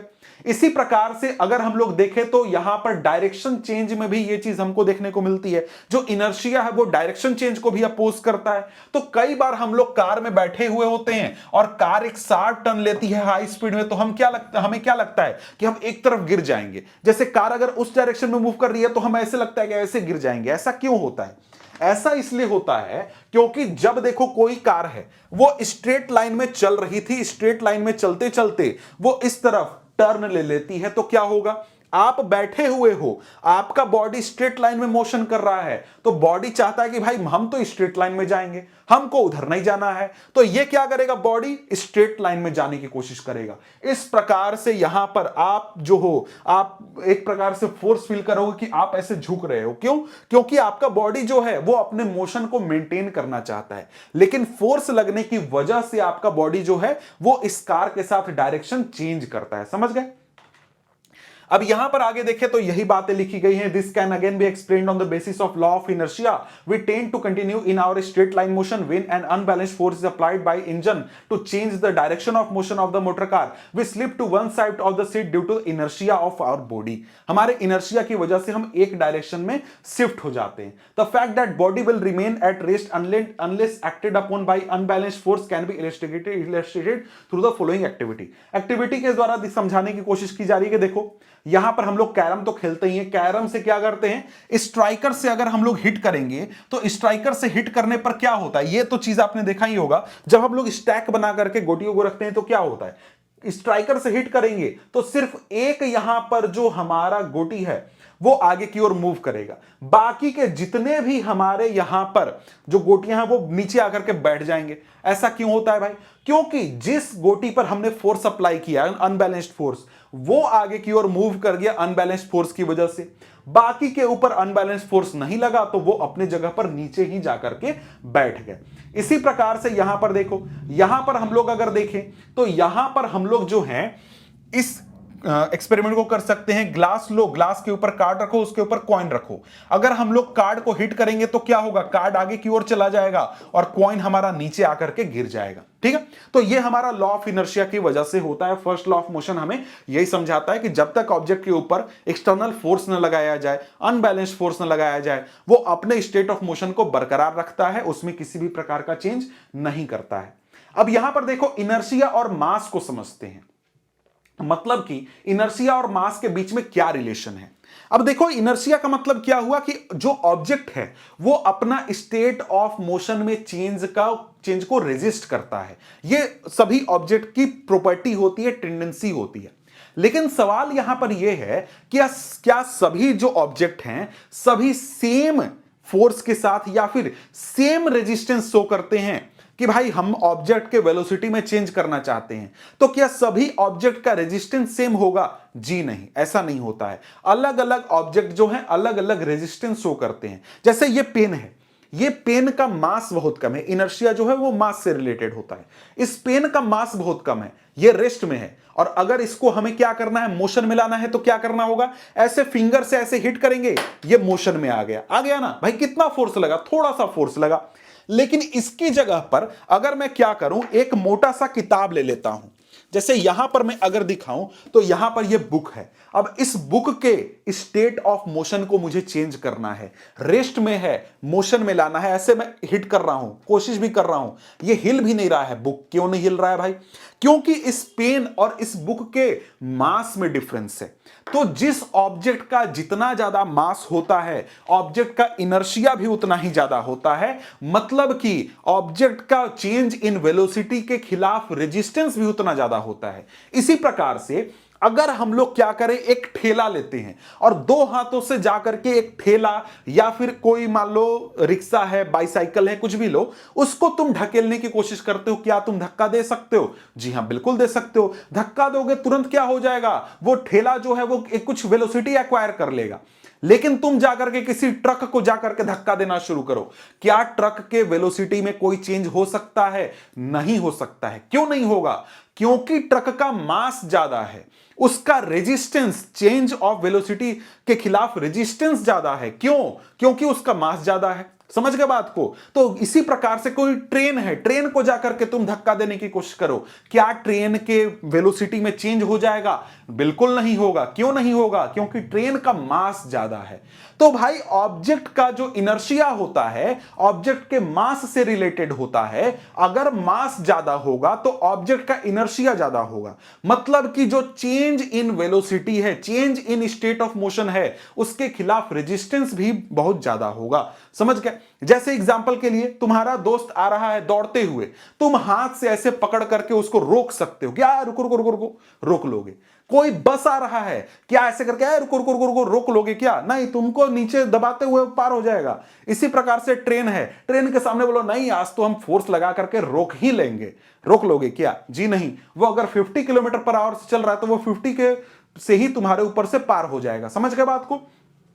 तो बात क्या है कि ऑब्जेक्ट का मास जितना ज्यादा होता है उतना ही ज्यादा ऑब्जेक्ट का इनर्शिया होता है, क्योंकि इनर्शिया जो है वो हमारे मास से रिलेटेड होता है। मतलब कि ऑब्जेक्ट जो है वो कितना रेजिस्टेंस शो करेगा चेंज इन वेलोसिटी के हिसाब से, वो किस पर डिपेंड करेगा? ऑब्जेक्ट के मास के ऊपर डिपेंड करेगा। ठीक है, यही चीज यहां पर लिखी गई है। कहता है कि all the example and activities given so far illustrate that there is resistance offered by an object to change in states of motion. सभी ऑब्जेक्ट क्या करते हैं? अपने change of state of motion को रेजिस्ट करते हैं। ठीक है, कहता है if it is at rest it tend to remain at rest, if it is moving it tend to keep moving. This property object is called its inertia. इस property को क्या बोलते हैं? इनर्शिया बोलते हैं। सवाल यहां पर फिर पूछता है, सवाल क्या है? Do all bodies have the same inertia? क्या सभी ऑब्जेक्ट का सेम इनर्शिया होता है? जी नहीं, ऐसा नहीं होता है। क्यों? क्योंकि यहां पर सभी ऑब्जेक्ट का मास डिफरेंट होता है। यही बात बोलता है कि we know that it is easier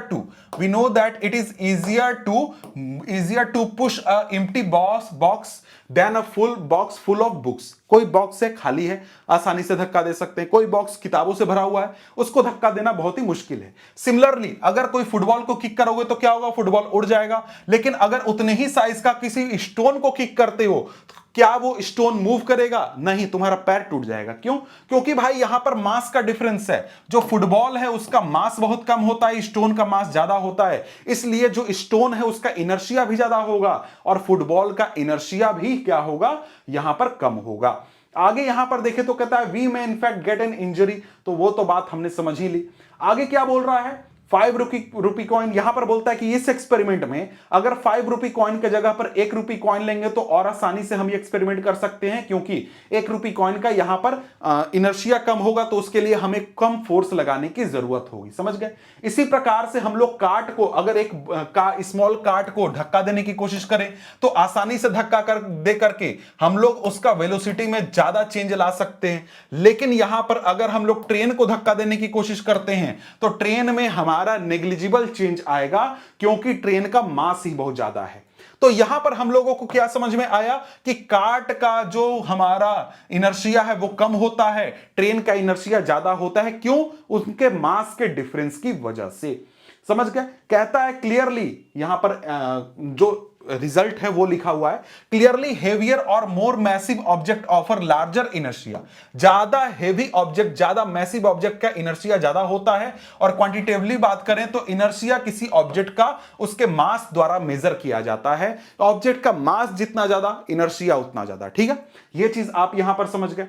इसके बाद यहां पर आगे बढ़े तो आगे हमारे सामने आ जाता है अगला टॉपिक, जो कि है हमारा topic number 8.4, second law of motion. अब हम क्या करते हैं, यहां पर हम लोग अब सेकंड लॉ ऑफ मोशन को पढ़ते हैं। तो अभी तक हमने फर्स्ट लॉ ऑफ मोशन को पढ़ लिया है, और यहां पर क्या कह रहा है? कह रहा है कि the first law of motion indicates that when an unbalanced external force acts on an object its velocity changes. अब यहां पर क्या बात है? बात ये कह रहा है कि देखो, फर्स्ट लॉ ऑफ मोशन में हमने क्या पढ़ा? फर्स्ट लॉ ऑफ मोशन में हमने पढ़ा कि कोई भी ऑब्जेक्ट है, उस ऑब्जेक्ट के ऊपर अगर एक्सटर्नल फोर्स लगेगा तो क्या होगा? उसका वेलोसिटी चेंज होगा, यानी कि जो ऑब्जेक्ट है वो एक्सेलरेशन में चला जाएगा, यानी कि उसका वेलोसिटी चेंज होगा पर यूनिट टाइम। एक्सेलरेशन क्या होता है ये तो आपको पता ही है, a बराबर v माइनस यू बटा टी, यानी change in velocity per unit time acceleration होता है। और जब किसी ऑब्जेक्ट के ऊपर हम लोग एक्सटर्नल फोर्स लगाते हैं तो क्या होता है? समय के साथ उसका वेलोसिटी चेंज हो जाता है। अब यहां पर ये तो बात हो गई फर्स्ट लॉ ऑफ मोशन की। अब आगे देखें तो क्या कहता है? कहता है कि we would now like to study how the acceleration of object depends on the force applied to it and how we measure a force. हमने यहां पर फर्स्ट लॉ ऑफ मोशन में समझ लिया कि जब एक्सटर्नल फोर्स लगेगा ऑब्जेक्ट के ऊपर, तब वहां पर ऑब्जेक्ट एक्सेलरेट करेगा, यानी कि उसकी वेलोसिटी चेंज होगी, स्टेट ऑफ मोशन चेंज होगा। ठीक है, अब यहां पर हम लोग क्या करने वाले हैं? सेकेंड लॉ ऑफ मोशन में पढ़ने वाले हैं कि जो ऑब्जेक्ट में एक्सेलरेशन हो रहा है वो किस प्रकार से फोर्स से रिलेटेड है। यानी ऑब्जेक्ट क्या हुआ? एक्सेलरेट किया, उसका जो एक्सेलरेशन है, ऑब्जेक्ट का जो एक्सेलरेशन है वो किस प्रकार लगाए गए फोर्स से रिलेटेड है। और ये जो फोर्स लगाया जा रहा है ऑब्जेक्ट के ऊपर, इसको हम लोग कैलकुलेट कैसे करते हैं, ये चीज यहां पर हमको सेकेंड लॉ ऑफ मोशन में समझना है। अब यहां पर देखो, सेकेंड लॉ ऑफ मोशन में आपको समझने से पहले एक कंसेप्ट समझना है जिसको कि हम लोग मोमेंटम बोलते हैं। समझ गए? तो आपको सबसे पहले यहां पर मोमेंटम समझना है। इसके पहले कुछ एग्जाम्पल हैं, तो मोमेंटम समझ लेंगे तो वो एग्जाम्पल भी थोड़ा सा आपको अच्छी तरीके से समझ में आ जाएगा। अब यहां पर बात हो रही है किस चीज की? मोमेंटम की। अब ये मोमेंटम होता क्या है भाई? मोमेंटम एक प्रकार की ऐसी क्वांटिटी होती है, एक प्रकार के ऑब्जेक्ट की प्रॉपर्टी होती है जो कि ऑब्जेक्ट के मास और वेलोसिटी से रिलेटेड होती है। समझ गए? अब देखो, ये एक प्रकार से इनर्शिया से भी रिलेट कर सकते हो तुम। कैसे? हमने इनर्शिया में क्या पढ़ा था? इनर्शिया में पढ़ा था कि इनर्शिया ऑब्जेक्ट की प्रॉपर्टी होती है जिसके कारण ऑब्जेक्ट जो है अपने स्टेट ऑफ मोशन में चेंज का विरोध करता है, रेजिस्ट करता है। अब यहां पर मोमेंटम को हम लोग सिंपली क्या बोल सकते हैं? मोमेंटम को हम लोग बोल सकते हैं इनर्शिया इन मोशन। क्या बोलते हैं? इनर्शिया इन मोशन बोलते हैं। या फिर इसका और दूसरा एक्सप्लेनेशन दूं तो मोमेंटम क्या होता है? Quantity of motion. क्या होता है? Quantity of motion. समझ गए? अब यहां पर देखो, इनर्शिया से थोड़ा सा रिलेट करके समझो। इनर्शिया में हमने क्या देखा था कि भाई ऑब्जेक्ट जो है अपने स्टेट ऑफ मोशन में चेंज का विरोध करता है, और हमने देखा था कि इनर्शिया मास से रिलेटेड होता है कि भाई ऑब्जेक्ट जो है जितना उसका ज्यादा मास होगा उतना ज्यादा उसका इनर्शिया होगा, मतलब वो अपने स्टेट ऑफ मोशन में चेंज का उतना ही ज्यादा विरोध करेगा। लेकिन इनर्शिया हमारा रेस्ट और साथ ही साथ हमारा जब मूवमेंट होता है तब होता है। ठीक है? अब यहां पर जब हम लोग बात करते हैं मोमेंटम की, तो मोमेंटम क्या कहा जा रहा है? Inertia in motion. अब यहां पर देखो, हम यहां पर जब मोमेंटम की बात करते हैं तो मोमेंटम कैसे डिफाइन करते हैं? मास इनटू वेलोसिटी। मतलब कि इनर्शिया से थोड़ा सा ये डिफरेंट इस मामले में है कि यहां पर इनर्शिया जो है वो मेनली मास पर डिपेंड करता है, लेकिन मोमेंटम हमारा मास और वेलोसिटी दोनों पर डिपेंड करता है। कैसे? हमने इनर्शिया क्या देखा था? जितना भारी ऑब्जेक्ट होगा, जितना मास ज्यादा होगा, उतना ज्यादा वो रेजिस्ट करेगा। मतलब कि रेस्ट में है तो उसके लिए हमें ज्यादा फोर्स लगाना पड़ेगा उसको मोशन में लाने के लिए, और ऑब्जेक्ट अगर मोशन में है तो उसके जो स्पीड है, वेलोसिटी है, उसको चेंज करने के लिए, जो स्टेट ऑफ मोशन है उसको चेंज करने के लिए ज्यादा फोर्स लगाना पड़ेगा। अब यहां पर देखो, जब हम लोग मोमेंटम की बात करते हैं तो मोमेंटम क्या चीज है भाई? तो मोमेंटम यहां पर हमें यह बताता है कि कोई भी ऑब्जेक्ट अगर मोशन में है तो उसके पास कितनी एनर्जी है, कितना पावर है, कितना उसका एक तरीके से मोशन है, क्वांटिटी ऑफ मोशन बताता है। मतलब यहां पर नहीं समझे? मतलब यहां पर समझो कि भाई देखो, हमारे पास दो चीजों का हम लोग एग्जांपल लेते हैं। एक ट्रक है, एक ट्रक मोशन कर रहा है। भाई ट्रक अगर 5 किलोमीटर प्रति घंटे की रफ्तार से भी मोशन करे तो अगर हम उसके सामने आ जाते हैं तो भाई हमको बहुत ज्यादा चोट लगेगा, हमारी जान भी जा सकती है। तो ट्रक का क्या है भाई? वेलोसिटी बहुत कम है, मास बहुत ज्यादा है, इस वजह से वो जो हमारे शरीर के ऊपर फोर्स अप्लाई करेगा जब वो हिट करेगा तो बहुत ज्यादा होगा। इसी प्रकार से अगर एक छोटी सी बंदूक की गोली लेते हैं हम लोग, बुलेट लेते हैं, तो वो बुलेट बहुत ही हल्का होता है, 10 20 30 ग्राम का होता है, लेकिन जब वो बंदूक से चलाई जाती है ना, तो वहां पर वो बहुत ही डेंजरस हो जाता है, हमारा जान भी ले सकता है। कैसे? क्योंकि उसका वेलोसिटी बहुत हाई होता है, मास बहुत कम होने के बावजूद भी। तो यहां पर हम लोग देख पा रहे हैं कि दो अलग अलग प्रकार के ऑब्जेक्ट हैं, लेकिन उनका जो इंपैक्ट हो सकता है हिट करने पर, कहीं पर वो टकराए तो इंपैक्ट जो होगा वो किस बात पर डिपेंड करता है? मास और वेलोसिटी के ऊपर। इसी प्रकार से सोचो कि वो जो बंदूक की गोली है वो अगर 5 मीटर पर सेकेंड या फिर 2 मीटर पर सेकेंड से आपके शरीर से टकराएगी तो क्या वो आपके लिए डेंजरस है? जी नहीं, बिल्कुल भी नहीं है। समझ रहे हो ना बात को? तो यहां पर मोमेंटम हमें बताता है कि कोई भी ऑब्जेक्ट जब मोशन में है तो उसके पास कितनी एनर्जी है, वो कितना इंपैक्ट क्रिएट कर सकता है अगर वो किसी चीज से टकराए, कितना वो फोर्स जनरेट कर सकता है।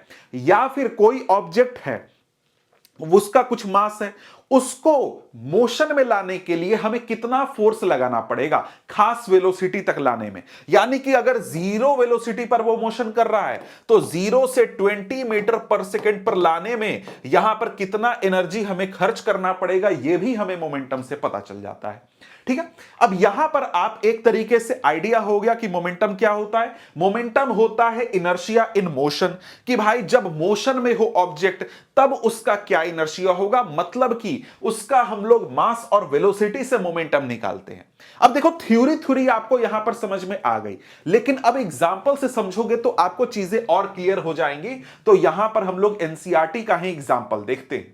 अब यहां पर जैसे एग्जांपल क्या बता रहा है, बोल रहा है कि देखो मान लो टेबल टेनिस का गेम चल रहा है और टेबल टेनिस बॉल आपको हिट कर देता है, तो क्या आपको चोट लगेगा। टेबल टेनिस बॉल आप जानते हो भाई प्लास्टिक का उसका बॉल होता है, बहुत ही हल्का होता है, लाइट वेट होता है, मास बहुत कम होता है, और वो बहुत तेजी से भी आकर के आपको अगर हिट करे तो क्या कुछ होगा आपको, जी नहीं, बिल्कुल भी नहीं होगा। लेकिन उसकी जगह पर अगर कोई क्रिकेट बॉल है और वो क्रिकेट बॉल हिट करता है किसी भी स्पेक्टेटर को, यानी क्रिकेट मैच चल रहा है, एक बैट्समैन ने लगा करके छक्का मारा, सिक्सर मारा और बॉल जाकर के पवेलियन में जाता है और एक स्पेक्टेटर को हिट कर देता है, क्या उसको चोट लगेगा, बहुत ज्यादा लगेगा। क्यों, क्योंकि वहां पर क्रिकेट बॉल जो यूज किया जा रहा है उसका मास बहुत ही ज्यादा है। समझ गए। इसी प्रकार से देखो यहां पर एक ट्रक है, ट्रक रेस्ट में है, वो अपने जगह पर शांति से खड़ा है, तो क्या वो डेंजरस है, जी नहीं, बिल्कुल भी नहीं है। मास बहुत ज्यादा है ट्रक का, लेकिन वो डेंजरस नहीं है। क्यों नहीं है, क्योंकि वो रेस्ट में है, उसका मोशन जीरो है। लेकिन वहीं पर अगर वो ट्रक मोशन करने लगता है बहुत ही लो वेलोसिटी के साथ, 5 मीटर पर सेकेंड की वेलोसिटी के साथ भी अगर वो मोशन करने लगता है, तो वो ट्रक हमारे लिए डेंजरस हो जाता है। क्यों, क्योंकि अब यहां पर इस ट्रक के पास कुछ मोमेंटम है, वो इंपैक्ट करने पर कुछ फोर्स अप्लाई कर सकता है। समझ रहे हो बात को। इसी प्रकार से जो यहां पर दो बॉल हमने बात की, एक टेबल टेनिस बॉल और एक cricket ball. Table tennis ball से हमको चोट कम लगेगा, क्यों, क्योंकि उसका मास कम है, वेलोसिटी बहुत ज्यादा हो तब भी उसका जो मोमेंटम होगा वो बहुत ही कम होगा। लेकिन जो क्रिकेट बॉल है उसका मास टेनिस बॉल के कंपैरिजन में काफी ज्यादा है, और वो जब हमको हिट करेगा ना कुछ वेलोसिटी के साथ, तो उसका मोमेंटम काफी ज्यादा होगा, जिसकी वजह से वो बॉल बहुत ज्यादा फोर्स अप्लाई करेगा जब हमको हिट करेगा। इस वजह से यहां पर जो बॉल है वो हमारे लिए डेंजरस हो जाता है। समझ गए। इसी प्रकार से यहां पर देखो आपको बुलेट का ही उदाहरण दिया जा रहा है कि एक बुलेट है जिसका स्मॉल मास होता है, लेकिन वो एक व्यक्ति की जान ले सकता है अगर वो बंदूक से चलाई जाए। क्यों, क्योंकि वेलोसिटी बहुत ज्यादा है। तो हमको समझ में आ रहा है कि कोई भी ऑब्जेक्ट है अगर वो मोशन कर रहा है और वो किसी ऑब्जेक्ट से टकराता है तो वो कितना फोर्स जनरेट करेगा, क्या इंपैक्ट होगा, ये किस बात पर डिपेंड करता है, क्या सिर्फ मास पर डिपेंड करता है या सिर्फ वेलोसिटी पर डिपेंड करता है, जी नहीं, दोनों पर डिपेंड करता है। ऑब्जेक्ट का कितना मास है और कितना वेलोसिटी है दोनों के ऊपर डिपेंड करता है। तो यहां पर फिर जब न्यूटन साहब ये सब कैलकुलेशन कर रहे थे, ये सब देख रहे थे, तब उन्होंने ये कंसेप्ट निकाला था मोमेंटम का, और एक क्वांटिटी बताई थी कि भाई देखो यहां पर एक मोमेंटम नाम का चीज होता है, और ये मोमेंटम जो है इसको हम लोग कैलकुलेट कैसे करेंगे, हम लोग मोमेंटम को कैलकुलेट करेंगे मास और वेलोसिटी से। क्योंकि एक स्मॉल मास का ऑब्जेक्ट हाई वेलोसिटी पर मूव करे ज्यादा इंपैक्ट होगा, हाई मास का ऑब्जेक्ट स्मॉल वेलोसिटी पर मूव करे तब भी ज्यादा इंपैक्ट होगा। तो यहां पर हम आसानी से अलग अलग ऑब्जेक्ट के एनर्जी को कैलकुलेट कर सकते हैं, कितना वो फोर्स जनरेट करेंगे कैलकुलेट कर सकते हैं। अब देखो यहां पर मैं बार बार इंपैक्ट की बात कर रहा हूं, लेकिन इसका उल्टा भी हो सकता है। जैसे दो ऑब्जेक्ट हैं, वो जीरो वेलोसिटी पर हैं, अगर उनको हमको क्या करना है 20 मीटर पर सेकंड की वेलोसिटी पर ले जाना है, तो कितना फोर्स लगेगा, यह किस बात पर डिपेंड करेगा, दोनों के मास के ऊपर। अगर एक 1 किलो का ऑब्जेक्ट है 1 केजी का ऑब्जेक्ट है, उसको हमें 20 मीटर पर सेकेंड की वेलोसिटी पर ले जाना है, और एक 1000 किलो का ऑब्जेक्ट है, उसको 20 मीटर पर सेकेंड की वेलोसिटी पर ले जाना है, तो क्या दोनों में हमें सेम फोर्स लगाना पड़ेगा? जी नहीं। एक लाइट ऑब्जेक्ट है, उसमें कम फोर्स लगाएंगे, आसानी से वो 20 मीटर पर सेकंड पर मूव करने लगेगा।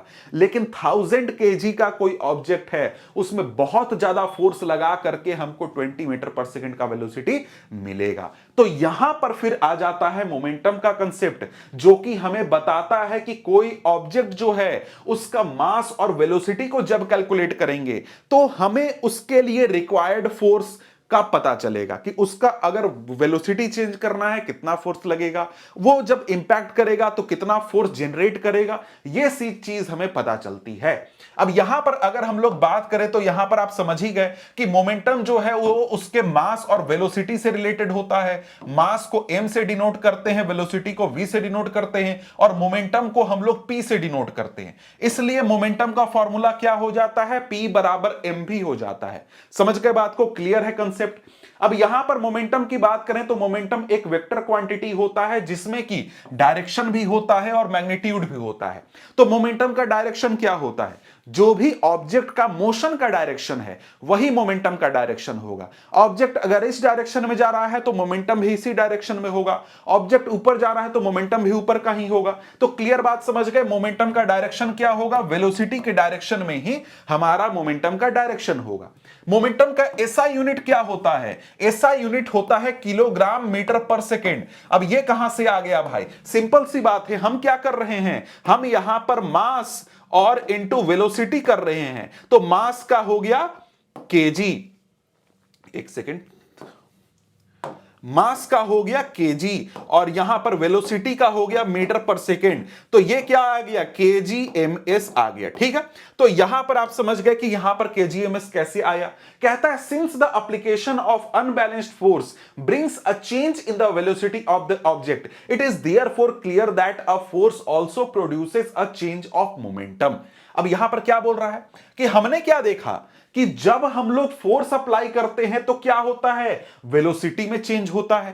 तो यहां पर हम लोग जब देख रहे हैं कि momentum is equal to mass into velocity, तो मास तो हमारा ऑब्जेक्ट का चेंज नहीं हो रहा है, लेकिन फोर्स लगाने पर वेलोसिटी चेंज हो जा रहा है। तो यहां पर जब मोमेंटम कैलकुलेट करेंगे तो मोमेंटम भी चेंज होगा भाई। ऑब्जेक्ट जीरो पर है, जीरो वेलोसिटी पर, तो मोमेंटम जीरो है। अगर 10 मीटर पर सेकेंड पर हो गया तो भाई मोमेंटम तो उसका बढ़ गया।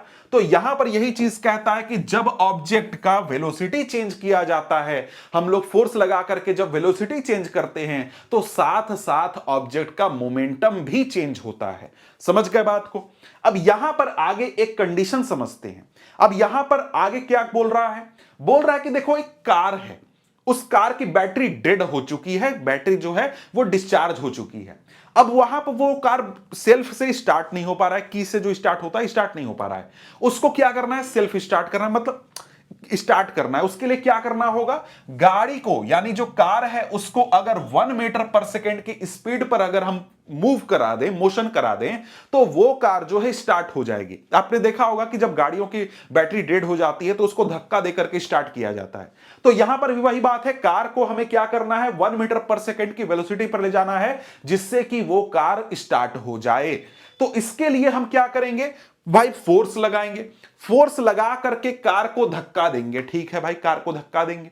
अब कार है, उसको अगर हम धक्का दे रहे हैं तो क्या ऐसे ऐसे करके एक बार धक्का दे देंगे तो छोटा सा इंपैक्ट लगा देंगे तो क्या वो कार 1 मीटर पर सेकेंड की वेलोसिटी पर आ जाएगा? जी नहीं, बिल्कुल भी नहीं। तो हम क्या करते हैं? हम यहां पर धक्का देते हैं और धीरे धीरे देते देते काफी देर तक धक्का देते हैं। तब हम क्या देखते हैं कि धीरे धीरे धीरे धीरे वो जो कार है उसका वेलोसिटी इंक्रीज करता है, और कुछ समय बाद धीरे धीरे वेलोसिटी इंक्रीज होते होते कितनी हो जाएगी? 1 मीटर पर सेकेंड हो जाएगी। उसके बाद उस कार का इंजन स्टार्ट हो जाएगा। यह चीज हम यहां पर देखते हैं। तो हमको क्या समझ में आ रहा है? हमको यहां पर समझ में आ रहा है कि जो मोमेंटम यहां पर चेंज हुआ, जो ऑब्जेक्ट के ऊपर फोर्स लगाने की वजह से जो मोमेंटम चेंज हुआ, क्या वो सिर्फ फोर्स की वजह से चेंज हुआ? जी नहीं भाई, हमने फोर्स लगाया लेकिन हमने काफी देर तक फोर्स लगाया, इसलिए जो मोमेंटम में चेंज हो रहा है वो सिर्फ यहां पर फोर्स के मैग्नीट्यूड पर डिपेंड नहीं करता, बल्कि कितनी देर तक हमने फोर्स लगाया उस पर भी डिपेंड करता है। अगर उसी कार को थोड़े देर और हम धक्का देते रहेंगे, फोर्स लगाते रहेंगे, तो वो कार 1 मीटर पर सेकंड की जगह 2 मीटर पर सेकंड, 3 मीटर पर सेकंड, 4 मीटर पर सेकंड पर भी पहुंच जाएगा। तो यहां पर जितनी देर हम फोर्स लगाएंगे उतना ज्यादा मोमेंटम में चेंज हमको देखने को मिलेगा। तो यहां पर इसकी वजह से यहां पर एक कंक्लूजन देता है। कंक्लूजन क्या है भाई? कहता है कि the force necessary to change the momentum of an object depends on the time rate which the momentum is changed. यहां पर क्या कह रहा है कि मोमेंटम चेंज करने के लिए जो हमें फोर्स की जरूरत है वो टाइम रेट पर डिपेंड करता है। जिस टाइम रेट से मोमेंटम चेंज होना है उस पर डिपेंड करता है। मतलब यहां पर क्या बोल रहा है, यहां पर देखो, यह फॉर्मूला अभी तुमको समझना है लेकिन मैं तुमको दिखा देता हूं।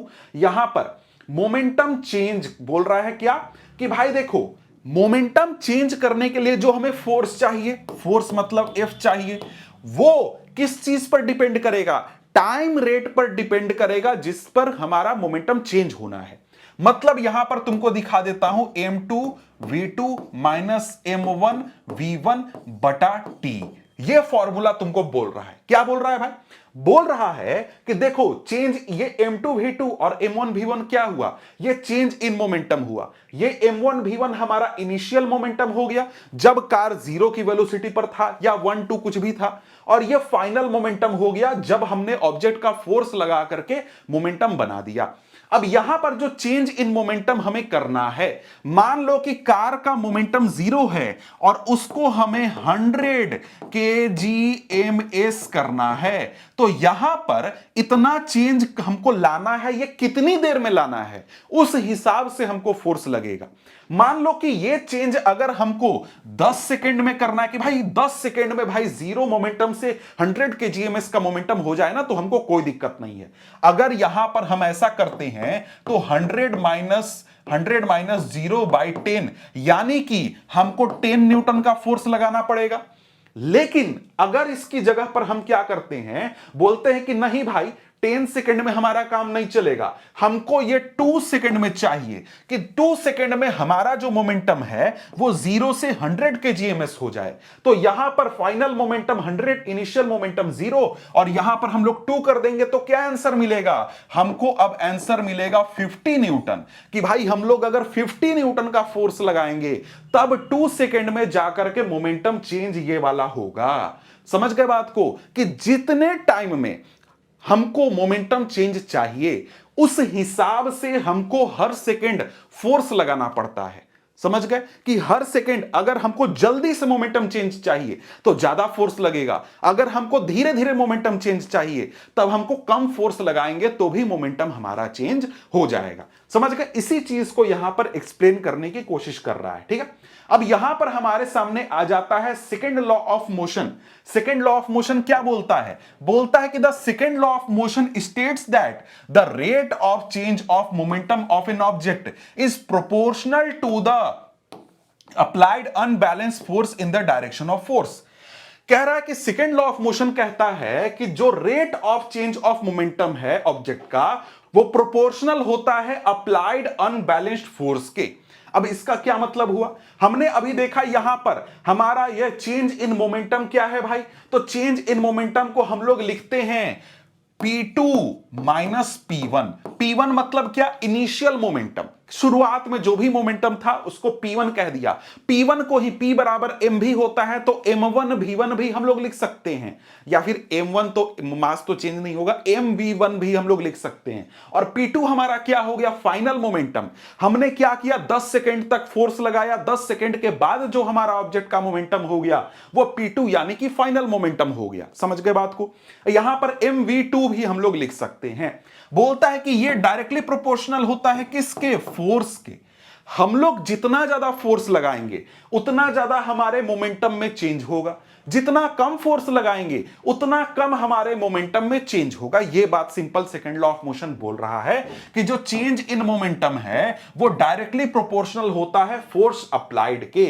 यही चीज यहां पर हमको फॉर्मूला के रूप में यहां पर देखना है टॉपिक नंबर 8.4.1 में। क्या बोलता है? Mathematical formulation of second law of motion. Second law of motion का मैथमेटिकल फॉर्मूला हम लोग यहां पर देखेंगे और वो कैसे डिराइव करेंगे ये भी हम लोग यहां पर देखेंगे। कहता है suppose an object of mass m, एक ऑब्जेक्ट है जिसका मास m है, वो क्या कर रहा है? स्ट्रेट लाइन में मोशन कर रहा है with initial velocity u। Initial velocity क्या हो गया? u वेलोसिटी से मूव कर रहा है, हमने उसके ऊपर फोर्स नहीं लगाया है, वो u वेलोसिटी से अपना मोशन कर रहा है, कोई प्रॉब्लम नहीं है, वो सीधा सीधा u वेलोसिटी से जा रहा है। अब यहां पर क्या होता है, उसके ऊपर हम लोग फोर्स लगा देते हैं और फोर्स लगाने की वजह से क्या होता है?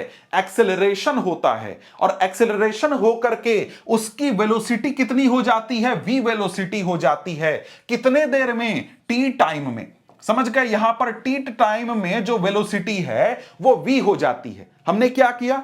एक ऑब्जेक्ट u वेलोसिटी से मूव कर रहा था, उसके ऊपर हमने फोर्स लगाया, F फोर्स लगाया और कितने देर के लिए? t टाइम के लिए फोर्स लगाया और इस फोर्स लगाने की वजह से जो वेलोसिटी है वो u से चेंज होकर के v हो गया। फोर्स यहां पर हमने कौन सा लगाया? F फोर्स लगा दिया। ठीक है, जितनी देर तक यहां पर हमने चेंज हुआ टी टाइम के लिए यहां पर फोर्स लगाया। अब यहां पर हम लोगों को क्या मिल गया? हम लोगों को इनिशियल और फाइनल मोमेंटम मिल गया। इनिशियल मोमेंटम कैसे भाई?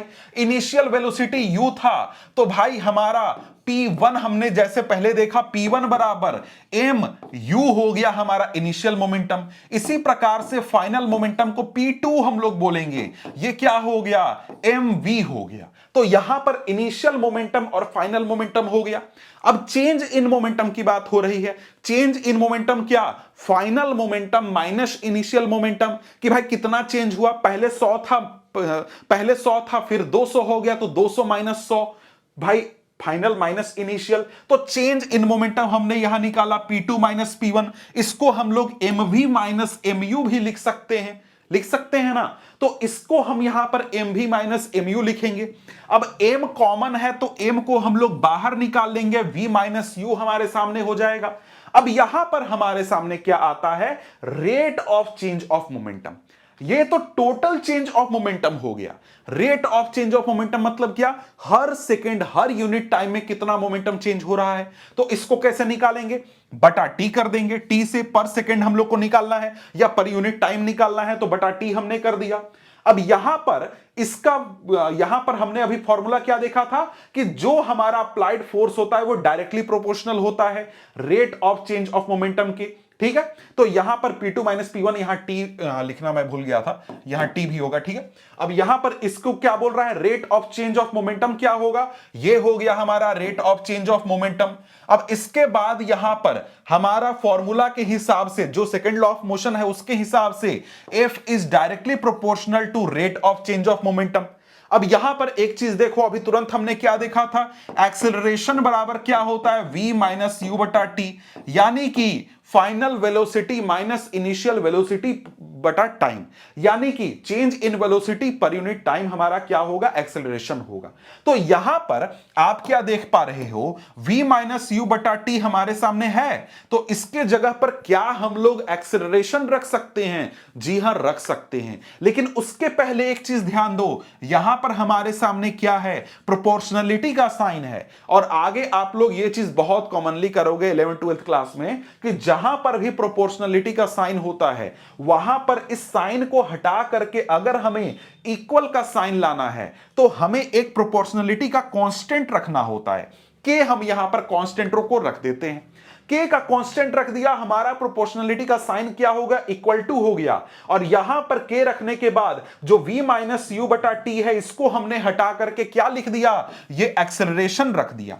हमको यहां पर सेकेंड लॉ ऑफ मोशन का फॉर्मूला मिल गया। क्या मिल गया? F बराबर के एम ए फॉर्मूला हमको मिल गया। अब यहां पर के क्या है भाई, के हमारा है प्रोपोर्शनलिटी का कांस्टेंट। अब इस के वैल्यू को भी हमें रिमूव करना है, हटाना है, उसका एक जो न्यूमेरिकल वैल्यू होगा वो हमको लाना है।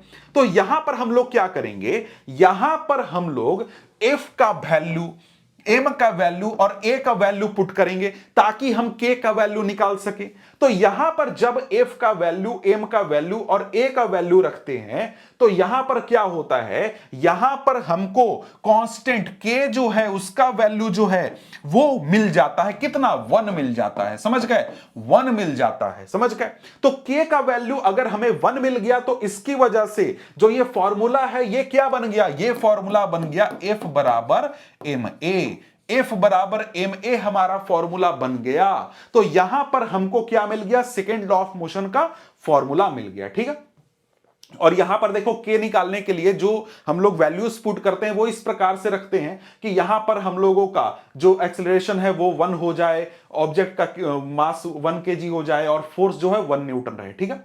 अब इसके बाद यहां पर देखें तो 1 unit of force, 1 unit of force बराबर क्या होता है, 1 kg इंटू 1 मीटर पर सेकेंड स्क्वायर, ठीक है। के का मान तो भाई 1 हो गया है तो एफ बराबर एम ए हमारे यहां पर हो गया। और फोर्स का यूनिट क्या हो गया, फोर्स का यूनिट यहां पर हो गया केजी मीटर पर सेकेंड स्क्वायर। और इसी को हम लोग क्या बोलते हैं, न्यूटन बोलते हैं, ठीक है। जो न्यूटन हम लोग कैलकुलेट करते हैं फोर्स को न्यूटन में, वो यही है केजी मीटर पर सेकेंड स्क्वायर। इसको भी जरा सा याद रखना। और इसको हम लोग एन से रिप्रेजेंट करते हैं, ये तो आप लोग पहले भी देख ही चुके हो। अब यहां पर आगे क्या बोलता है, बोलता है कि the second law of motion gives us method to measure the force acting on an object as a product of its mass and acceleration। जो सेकेंड लॉ ऑफ मोशन है वो हमें एक तरीका बताता है, एक फॉर्मूला देता है जिससे कि किसी ऑब्जेक्ट के ऊपर कितना फोर्स लग रहा है ये हम लोग कैलकुलेट कर सकते हैं। फॉर्मूला क्या है भाई, F equal to M A. बोल रहा है कि कोई भी ऑब्जेक्ट है जिसका मास m है, अगर उसके ऊपर फोर्स लगा तो ये फोर्स कितना है ये हमें कैसे पता चलेगा। तो m मास के ऑब्जेक्ट में फोर्स लगाने की वजह से जो एक्सेलरेशन प्रोड्यूस हुआ उसका मल्टीप्लीकेशन करके हम फोर्स यहां पर कैलकुलेट कर लेते हैं। बहुत ही सिंपल सी बात है, ठीक है। अब यहां पर देखो सेकेंड लॉ ऑफ मोशन का एप्लीकेशन हम लोग देखने वाले हैं रियल लाइफ में, अपने आसपास की दुनिया में। कहता है क्या कि भाई, have you noticed that while catching a fast moving cricket ball, a fielder in the ground gradually pulls his hand backward with the moving ball। कि भाई जब भी फील्ड में कोई फील्डर होता है और वो फील्डर कैच लेने जाता है तो वो क्या करता है, वो अपने हाथ को पीछे की ओर खींचता है। पीछे की ओर क्यों खींचता है भाई, क्योंकि वो सेकेंड लॉ ऑफ मोशन का फायदा उठाना चाहता है। कैसे फायदा उठाना चाहता है इसको जरा सा समझते हैं। हमने अभी तुरंत क्या देखा कि भाई सेकेंड लॉ ऑफ मोशन का मतलब क्या हो गया, F is directly proportional to M V minus M U by T, ठीक है। ये फॉर्मूला हमने देखा सेकेंड लॉ ऑफ मोशन का, मतलब ये सेकेंड लॉ ऑफ मोशन था। अब यहां पर क्या है, ऑब्जेक्ट कुछ, ये जो बॉल है ये कुछ वेलोसिटी के साथ, कुछ मोमेंटम के साथ मोशन कर रहा है। इसका बहुत हाई वेलोसिटी है, मतलब क्या है भाई, मोमेंटम बहुत ज्यादा है।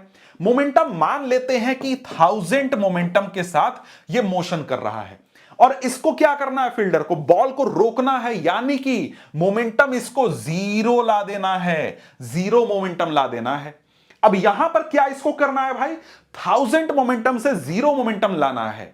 तो यहां पर जो फोर्स जनरेट होगा वो किस बात पर डिपेंड करेगा, जितने समय तक ये मोमेंटम, जितने समय में मोमेंटम चेंज होता है।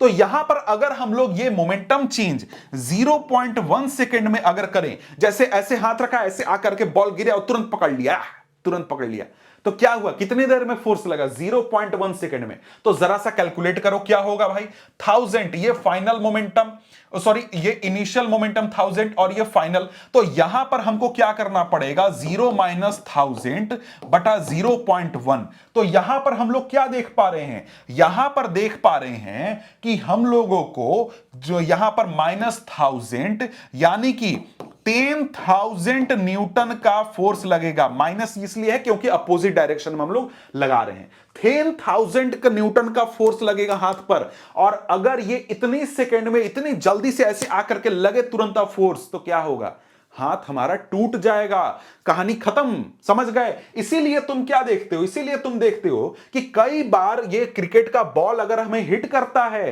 तो यहां पर सर फट जाता है, हमारा चोट लग जाता है। इस प्रकार से पेविलियन में कई बार तुम देखते हो। लेकिन यहां पर ये क्या करता है, जो फील्डर होता है वो क्या करता है, जब भी उसके हाथ में बॉल आएगा हाथ को पीछे की ओर खींचता है। क्यों? वो पीछे की ओर इसलिए खींचता है कि ये जो 0.1 सेकंड में फोर्स लग रहा है वो 0.1 सेकंड में हमारा मोमेंटम चेंज ना हो, बल्कि वो ज्यादा से ज्यादा समय ले। हो सकता है तो 2 सेकंड का भी समय ले ले। तो 2 सेकंड का अगर ये समय ले लेता है तो क्या होता है यहां पर, जरा सा देखो। यहां पर टी के जगह पर 0.1 नहीं, बल्कि हम लोग क्या लिखेंगे, बल्कि यहां पर हम लोग लिखेंगे, एक सेकंड, 2। और 2 करेंगे तो क्या होगा, यहां पर 10,000 न्यूटन के जगह 500 न्यूटन का यहां पर चेंज होगा। समझ रहे हो बात को? कितना फोर्स लगेगा, 500 न्यूटन, 20 टाइम्स कम हमारा फोर्स लगेगा। इसी प्रकार से तुम अगर देखो तो कई सारे एग्जाम्पल तुम्हारे आसपास भी मौजूद होते हैं। अब यहां पर अगर हम लोग बात करें तो क्या बता रहा है, कह रहा है यही चीज जो मैंने आपको समझाया। In doing so the fielder increases the time during which the high velocity of moving ball decreases to 0। जितना जो हाई वेलोसिटी है, जैसे मान लो 100 मीटर पर सेकेंड से बॉल चल रहा है, उसको 0 तक आने में जो टाइम लग रहा है वो टाइम वो इंक्रीज करता है। इससे क्या होता है, एक्सेलरेशन हो जाता है डिक्रीज, और इसकी वजह से जो फोर्स लगता है वो भी हमारा डिक्रीज हो जाता है। ठीक है, इसके बाद देखें तो आगे क्या बोलता है, यहां पर वही बात कि अगर वो तुरंत रुक जाए तो ज्यादा फोर्स अप्लाई होगा, क्योंकि जो टाइम टेकन है वो कम होगा। ये सारी बातें बोली जा रही है। तो यहां पर अगर हम लोग देखें तो और भी कई सारे एग्जाम्पल हैं, जैसे कि जब हाई जंप होता है तो हाई जंप में जो एथलीट होते हैं वो क्या करते हैं, वो या तो कुशन्ड बेड पर गिरते हैं या फिर सैंड बेड पर गिरते हैं। ऐसा क्यों? ताकि वो गिरने समय जो फोर्स लगने का टाइम है उसको इंक्रीज कर सकें। यहां पर उसको भी देख लेते हैं एग्जांपल। यहां पर आप देखो क्या हो रहा है, हाई जंप जो ये प्लेयर है ये क्या कर रही है, ये यहां से जंप करती है, ऐसे जाकर के गिरती है, तो देखो कुशन पर गिरती है और कुशन नीचे की ओर धंस जाता है। तो यहां पर ऐसा क्यों है, यहां पर मान लो ये प्लेयर अगर हार्ड सरफेस पर गिरे, हार्ड सरफेस मतलब कंक्रीट सरफेस पर अगर गिरे तो क्या होगा, मोमेंटम चेंज होगा। मोमेंटम मान लो कि इसके बॉडी का कितना है, 200 न्यूटन है, 200 न्यूटन से ये मोशन कर रही है, और ये मोमेंटम 200 से डिक्रीज होकर के 0 होने वाला है, क्योंकि ये रेस्ट पर आएगी। और अगर ये कंक्रीट सरफेस पर गिरती है तो स्प्लिट सेकंड में, मतलब 0.1 सेकंड में ही क्या होगा, ये पूरा का मोमेंटम क्या हो जाएगा, 0 हो जाएगा, और फोर्स कितना लगेगा, 2000 न्यूटन का फोर्स लगेगा। लेकिन अगर ये कुशन पर गिरती है तो कुशन क्या होता है, धीरे धीरे नीचे जाता है। वो 0.1 सेकंड में फोर्स नहीं लगेगा, बल्कि 1 सेकंड में या फिर आधे सेकंड में, 2 सेकंड में फोर्स लगेगा, जिससे कि जो इसके बॉडी पर फोर्स अप्लाई होगा वो कितना होगा, बहुत ही कम होगा। 100 न्यूटन, 50 न्यूटन, 200 न्यूटन का अप्लाई होगा, और इसको बॉडी पर कोई डैमेज नहीं होगा। इसी प्रकार से और भी एग्जांपल समझना है। यहां पर देखो, जब कार में हम लोग ब्रेक अप्लाई करते हैं तो कार में ब्रेक अप्लाई करते हैं तो क्या होता है भाई, मोमेंटम चेंज होता है। जैसे ये ट्रक है, इसका 10,000 केजी वेट है, और ये जब 60 किलोमीटर पर आवर की स्पीड से चलता है तब इसका मोमेंटम बहुत हाई होता है। हो सकता है 1 लाख न्यूटन, 2 लाख न्यूटन हो सकता है यहां पर इसका मोमेंटम। तो यहां पर क्या किया जाता है, गाड़ियों में ब्रेक अप्लाई किया जाता है, और ब्रेक अप्लाई में क्या होता है, हम लोग ब्रेक अप्लाई करके मोमेंटम धीरे धीरे धीरे धीरे चेंज करते हैं। क्या है, गाड़ी चल रही है 60 मीटर पर सेकंड पर, ब्रेक अप्लाई करके उसको थोड़ा सा कम किया, 50 मीटर पर सेकंड किया, फिर थोड़ा देर और अप्लाई किया, फिर 30, फिर 20, फिर 10, फिर 0। तो यहां पर क्या होता है, जो मोमेंटम चेंज हुआ, मान लो 2 लाख न्यूटन था, तो यहां 2 लाख से 0 होने में क्या हुआ, बहुत ज्यादा समय लगा। इसकी वजह से जो यहां पर फोर्स अप्लाई हुआ वो बहुत ही कम हुआ, ब्रेक्स के ऊपर भी, गाड़ी के ऊपर भी। लेकिन वही क्या हो, जब कार का एक्सीडेंट होता है तो क्या होता है, कार के एक्सीडेंट में जैसे कि तुम यहां देखो, जो ये गाड़ी है ये आकर के दीवार से टकराई, ये कार का वेलोसिटी काफी हाई था, मास भी काफी हाई था, तो मोमेंटम भी काफी हाई था भाई, और ये पूरा का पूरा मोमेंटम 0 हो गया स्प्लिट सेकेंड में। समझ गए? तो इस वजह से क्या हुआ, कार का हालत तुम देख सकते हो।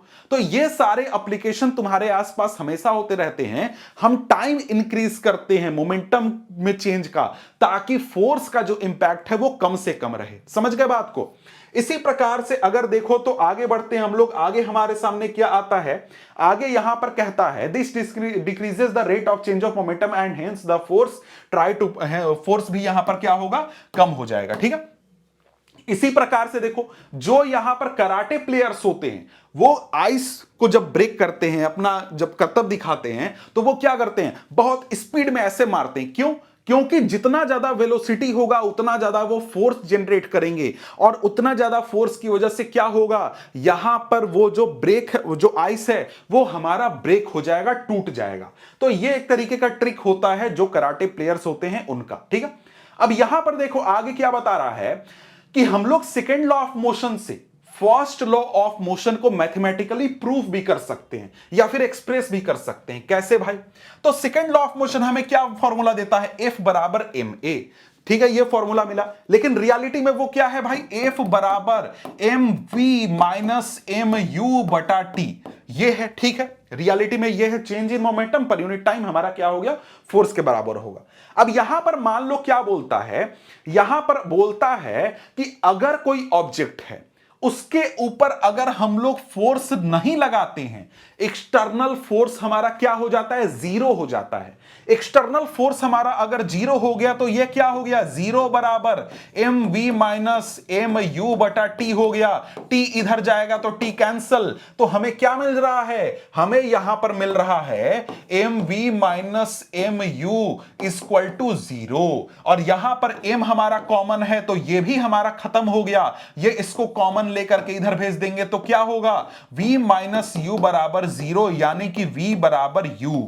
यानी कि हमें क्या पता चल रहा है, सेकेंड लॉ ऑफ मोशन के फॉर्मूला से हम यह प्रूव कर सकते हैं कि हमारा फर्स्ट लॉ ऑफ मोशन सही है, कि भाई अगर हम लोग एक्सटर्नल फोर्स जीरो रखते हैं तो हमारे वेलोसिटी में कोई भी चेंज नहीं होगा। Initial velocity equal to final velocity हो जाएगा, इसमें किसी भी प्रकार का हमें चेंज देखने को नहीं मिलेगा। यही बात यहां पर लिखी गई है कि जब F बराबर जीरो होता है तब क्या हो जाता है, V बराबर U हो जाता है। कितना भी समय लगे कोई मतलब नहीं है, फोर्स अगर जीरो तो v बराबर u हो जाएगा। यही चीज कि अगर ऑब्जेक्ट मोशन कर रहा है तो वो अपने यूनिफॉर्म वेलोसिटी u से पूरे समय तक मोशन करता रहेगा, और अगर वेलोसिटी जीरो है तो वो जीरो पर ही रहेगा, कोई भी चेंज हमें यहां पर देखने को नहीं मिलेगा। तो सेकेंड लॉ ऑफ मोशन हमारा यहां पर क्लियर हो चुका है। अब यहां पर देखो कई सारे आपको एग्जांपल्स हैं, तो इनको भी शॉर्ट में हम लोग क्या कर लेते हैं, देख लेते हैं। क्या बोल रहा है कि एक ऑब्जेक्ट है, उसके ऊपर कांस्टेंट फोर्स लगा, उस ऑब्जेक्ट का मास 5 kg है, वो 2 सेकंड तक फोर्स लगा, और इसका वेलोसिटी जो है 3 मीटर पर सेकंड से 7 मीटर पर सेकंड हो गया। और हमें क्या करना है, मैग्नीट्यूड ऑफ अप्लाइड फोर्स यानी F कैलकुलेट करना है। F हमारे सामने क्वेश्चन है, और इसके बाद क्या बोलता है कि अगर ये फोर्स 5 सेकंड तक लगे तब यहां पर फाइनल वेलोसिटी क्या होगा। इसको जरा सा देखते हैं। यहां पर क्या क्या चीजें हमारे पास, सबसे पहले मास है, ऑब्जेक्ट का मास बराबर 5 kg है। ठीक है, क्या बोला कि यहां पर 2 सेकंड यानी कि t बराबर हो गया 2 सेकंड। इसके बाद यहां पर वेलोसिटी 3 मीटर पर सेकंड से 7 मीटर पर सेकंड हो गया, u बराबर 3 मीटर पर सेकंड और v बराबर 7 मीटर पर सेकंड हो गया। हमको कैलकुलेट क्या करना है, f कैलकुलेट करना है। ठीक है, सिंपल सी बात है, वही फॉर्मूला है, सेकेंड लॉ ऑफ मोशन का फॉर्मूला है, F बराबर mv माइनस mu बटा t। यहां पर सारे वैल्यूज पुट करेंगे, 5 इंटू और यहां पर क्या हो जाएगा 7 माइनस 5 इंटू हमारे पास क्या हो जाएगा 3 डिवाइडेड बाई 2। यहां पर अगर हम लोग देखें तो क्या हुआ 35 माइनस 15 बराबर क्या हो गया 7 पचे 35 5 तिया 15 यानी कि 20/2 हो गया, यानी कि 10 न्यूटन हमको यहां पर मिल गया। फोर्स कितना है 10 न्यूटन। अब क्या बोल रहा है कि यहां पर यह फोर्स अगर 5 सेकंड तक लगे, यह फोर्स कितनी देर तक लगता है 5 सेकंड तक लगता है, तब क्या होता है, यानी कि यहां पर हम लोग अब क्या करेंगे, यहां पर हम लोग अब 5 सेकंड तक फोर्स लगाएंगे तो यहां पर Ft बराबर वही, मतलब फॉर्मूला को उलट करके V हम लोग इस बार कैलकुलेट करेंगे। हमारे पास फोर्स कितना है 10 न्यूटन है, 10 न्यूटन का फोर्स 5 सेकंड तक लग रहा है, तो V कैलकुलेट करना है, तो यहां पर आसानी से आपका कैलकुलेशन हो जाएगा।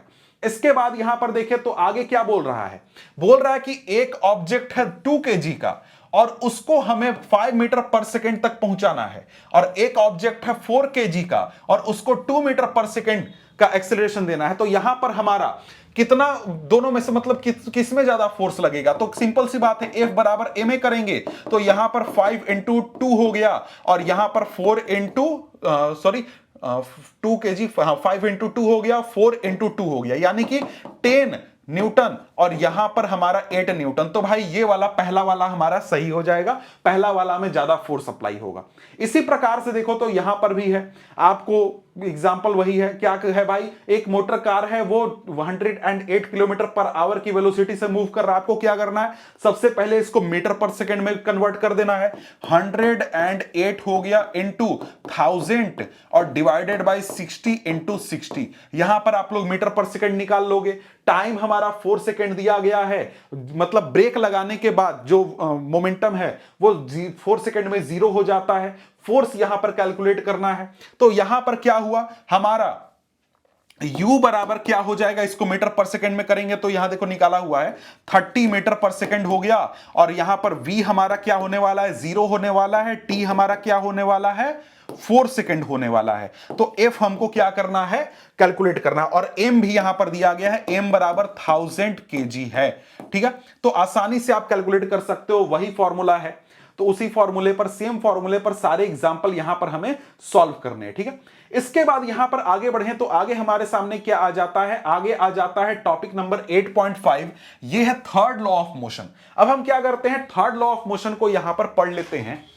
तो अभी तक हमने जो फर्स्ट लॉ और सेकंड लॉ ऑफ मोशन पढ़ा, उसमें हमने क्या देखा, हमने देखा कि जब किसी ऑब्जेक्ट के ऊपर फोर्स अप्लाई किया जाता है तो उस फोर्स की वजह से मोशन कैसे होता है या फिर मोशन में चेंज कैसे आता है, और इसके साथ साथ उस फोर्स को निकालने का हमको मेथड मिला। यानी फर्स्ट लॉ और सेकंड लॉ में ये दो चीज हम लोग यहां पर समझ चुके हैं। लेकिन यहां पर थर्ड लॉ जो है एक दूसरी बात बोलता है। क्या बोलता है, बोलता है कि जब कोई भी ऑब्जेक्ट किसी दूसरे ऑब्जेक्ट के ऊपर फोर्स लगाता है तो जो दूसरा ऑब्जेक्ट है साथ ही साथ एक फोर्स लगाएगा पहले ऑब्जेक्ट के ऊपर। मतलब क्या, जैसे एक ऑब्जेक्ट है, इस ऑब्जेक्ट के ऊपर मान लो कोई व्यक्ति है, वो क्या कर रहा है, खड़ा होकर के इसको धक्का दे रहा है, तो ये जितनी मात्रा में इस बॉक्स के ऊपर फोर्स लगाएगा, ये बॉक्स इस पर्सन के ऊपर भी उतने ही मात्रा का फोर्स लगाएगा, और ये दोनों फोर्स क्या होंगे, इक्वल होंगे मैग्नीट्यूड में और अपोजिट होंगे डायरेक्शन में। इसका क्या मतलब हुआ, मतलब ये व्यक्ति इस बॉक्स के ऊपर अगर 10 न्यूटन का फोर्स लगा रहा है तो ये बॉक्स भी इस व्यक्ति के ऊपर 10 न्यूटन का ही फोर्स लगाएगा, लेकिन यहां पर जो फोर्स का डायरेक्शन होगा अपोजिट होगा। ये व्यक्ति अगर राइट साइड में फोर्स लगा रहा है तो ये बॉक्स जो है उसके अपोजिट डायरेक्शन यानी लेफ्ट डायरेक्शन में फोर्स यहां पर लगाएगा। इसके साथ साथ ये जो यहां पर दो फोर्स हैं, ये दोनों फोर्स अलग अलग ऑब्जेक्ट के ऊपर काम करते हैं और एक ऑब्जेक्ट के ऊपर कभी भी नहीं लगते हैं। समझ गए यहां पर मतलब क्या है, मतलब यहां पर सिंपल ये है कि जब भी किसी ऑब्जेक्ट के ऊपर फोर्स लगता है तो कभी भी किसी भी ऑब्जेक्ट के ऊपर एक फोर्स नहीं लगता, हमेशा एक साथ दो फोर्स काम करते हैं, जिनको हम लोग एक्शन और रिएक्शन फोर्सेस बोला करते हैं।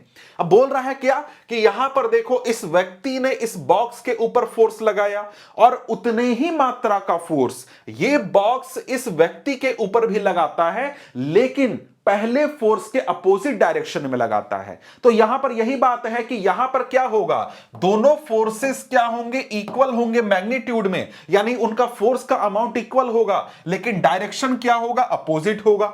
और ये दोनों फोर्स जो हैं अलग अलग ऑब्जेक्ट पर लगते हैं। यहां पर आप समझ लो कि जैसे ये व्यक्ति क्या कर रहा है, फोर्स लगा रहा है, फोर्स नंबर 1 किसके ऊपर, इस बॉक्स के ऊपर, लेकिन यहां पर ये जो बॉक्स है ये इस पर्सन के ऊपर फोर्स लगा रहा है, लेकिन यहां पर हम क्या देख रहे हैं कि दो फोर्स तो काम कर रहे हैं, इक्वल मैग्नीट्यूड के हैं, अपोजिट डायरेक्शन में हैं, लेकिन अलग अलग ऑब्जेक्ट पर लग रहे हैं। पहला फोर्स इस बॉक्स के ऊपर लग रहा है, लेकिन दूसरा फोर्स इस पर्सन के ऊपर लग रहा है। तो यहां से आप समझ गए। इसी प्रकार से यहां पर आप देखो तो कई बार आप सोचोगे कि नहीं यार ये कैसे हो सकता है, ऐसा कैसे हो सकता है कि एक हमने फोर्स लगाया तो अपोजिट डायरेक्शन में भी फोर्स लग रहा है, ये कैसे हो सकता है? तो ये होता है। बहुत अच्छा उदाहरण है यहां पर आपके एनसीईआरटी में दिया गया है कि अगर मान लो हम लोग फुटबॉल खेल रहे हैं और फुटबॉल खेलने के दौरान हम लोग बहुत दौड़ते हैं, दौड़ते दौड़ते जा करके अगर हम किसी दूसरे प्लेयर से टकरा जाएंगे तो क्योंकि हम दौड़ रहे थे और दूसरा पर्सन बिल्कुल खड़ा था, तो हम जब टकराते हैं तो क्या सिर्फ सामने वाले पर्सन को चोट लगता है? जी नहीं, हमें भी चोट लगता है, यानी दोनों प्लेयर इंजर होते हैं। उसमें से कोई दौड़ रहा है नहीं दौड़ रहा है, दोनों दौड़ रहे हैं, इससे मतलब नहीं है। अगर दो प्लेयर टकराएंगे तो दोनों को चोट लगता है। क्यों ऐसा होता है? क्योंकि यहां पर यही इक्वल और अपोजिट डायरेक्शन में जो लगने वाला एक्शन और रिएक्शन फोर्स है इसका बारी आता है। यहां पर एक प्लेयर आ गया, ये प्लेयर इस डायरेक्शन में क्या कर रहा है? दौड़ रहा है, और यहीं पर एक दूसरा प्लेयर है जो कि बिल्कुल खड़ा है। ये दौड़ते दौड़ते जब इस प्लेयर से टकराएगा तो इसका बॉडी इस प्लेयर के ऊपर फोर्स लगाएगा, और वहीं पर जब ये टक्कर होगी तो इस पर्सन की, इस प्लेयर की बॉडी जो है इस पर्सन के ऊपर फोर्स लगाएगा। तो यहां पर क्या होगा? दो फोर्स एक साथ लगेंगे, दोनों अपोजिट डायरेक्शन में लगेंगे, इक्वल मैग्नीट्यूड के लगेंगे। इसके और भी उदाहरण है जिससे कि आपको यह चीजें अच्छी तरीके से समझ में आएगी। ठीक है, आगे यही चीज कहता है कि दोनों को चोट लगेगा। यहां पर यही चीज लिखा हुआ है कि therefore, in other words, there is pair of forces and not just one force. The two opposite forces are known as action and reaction forces.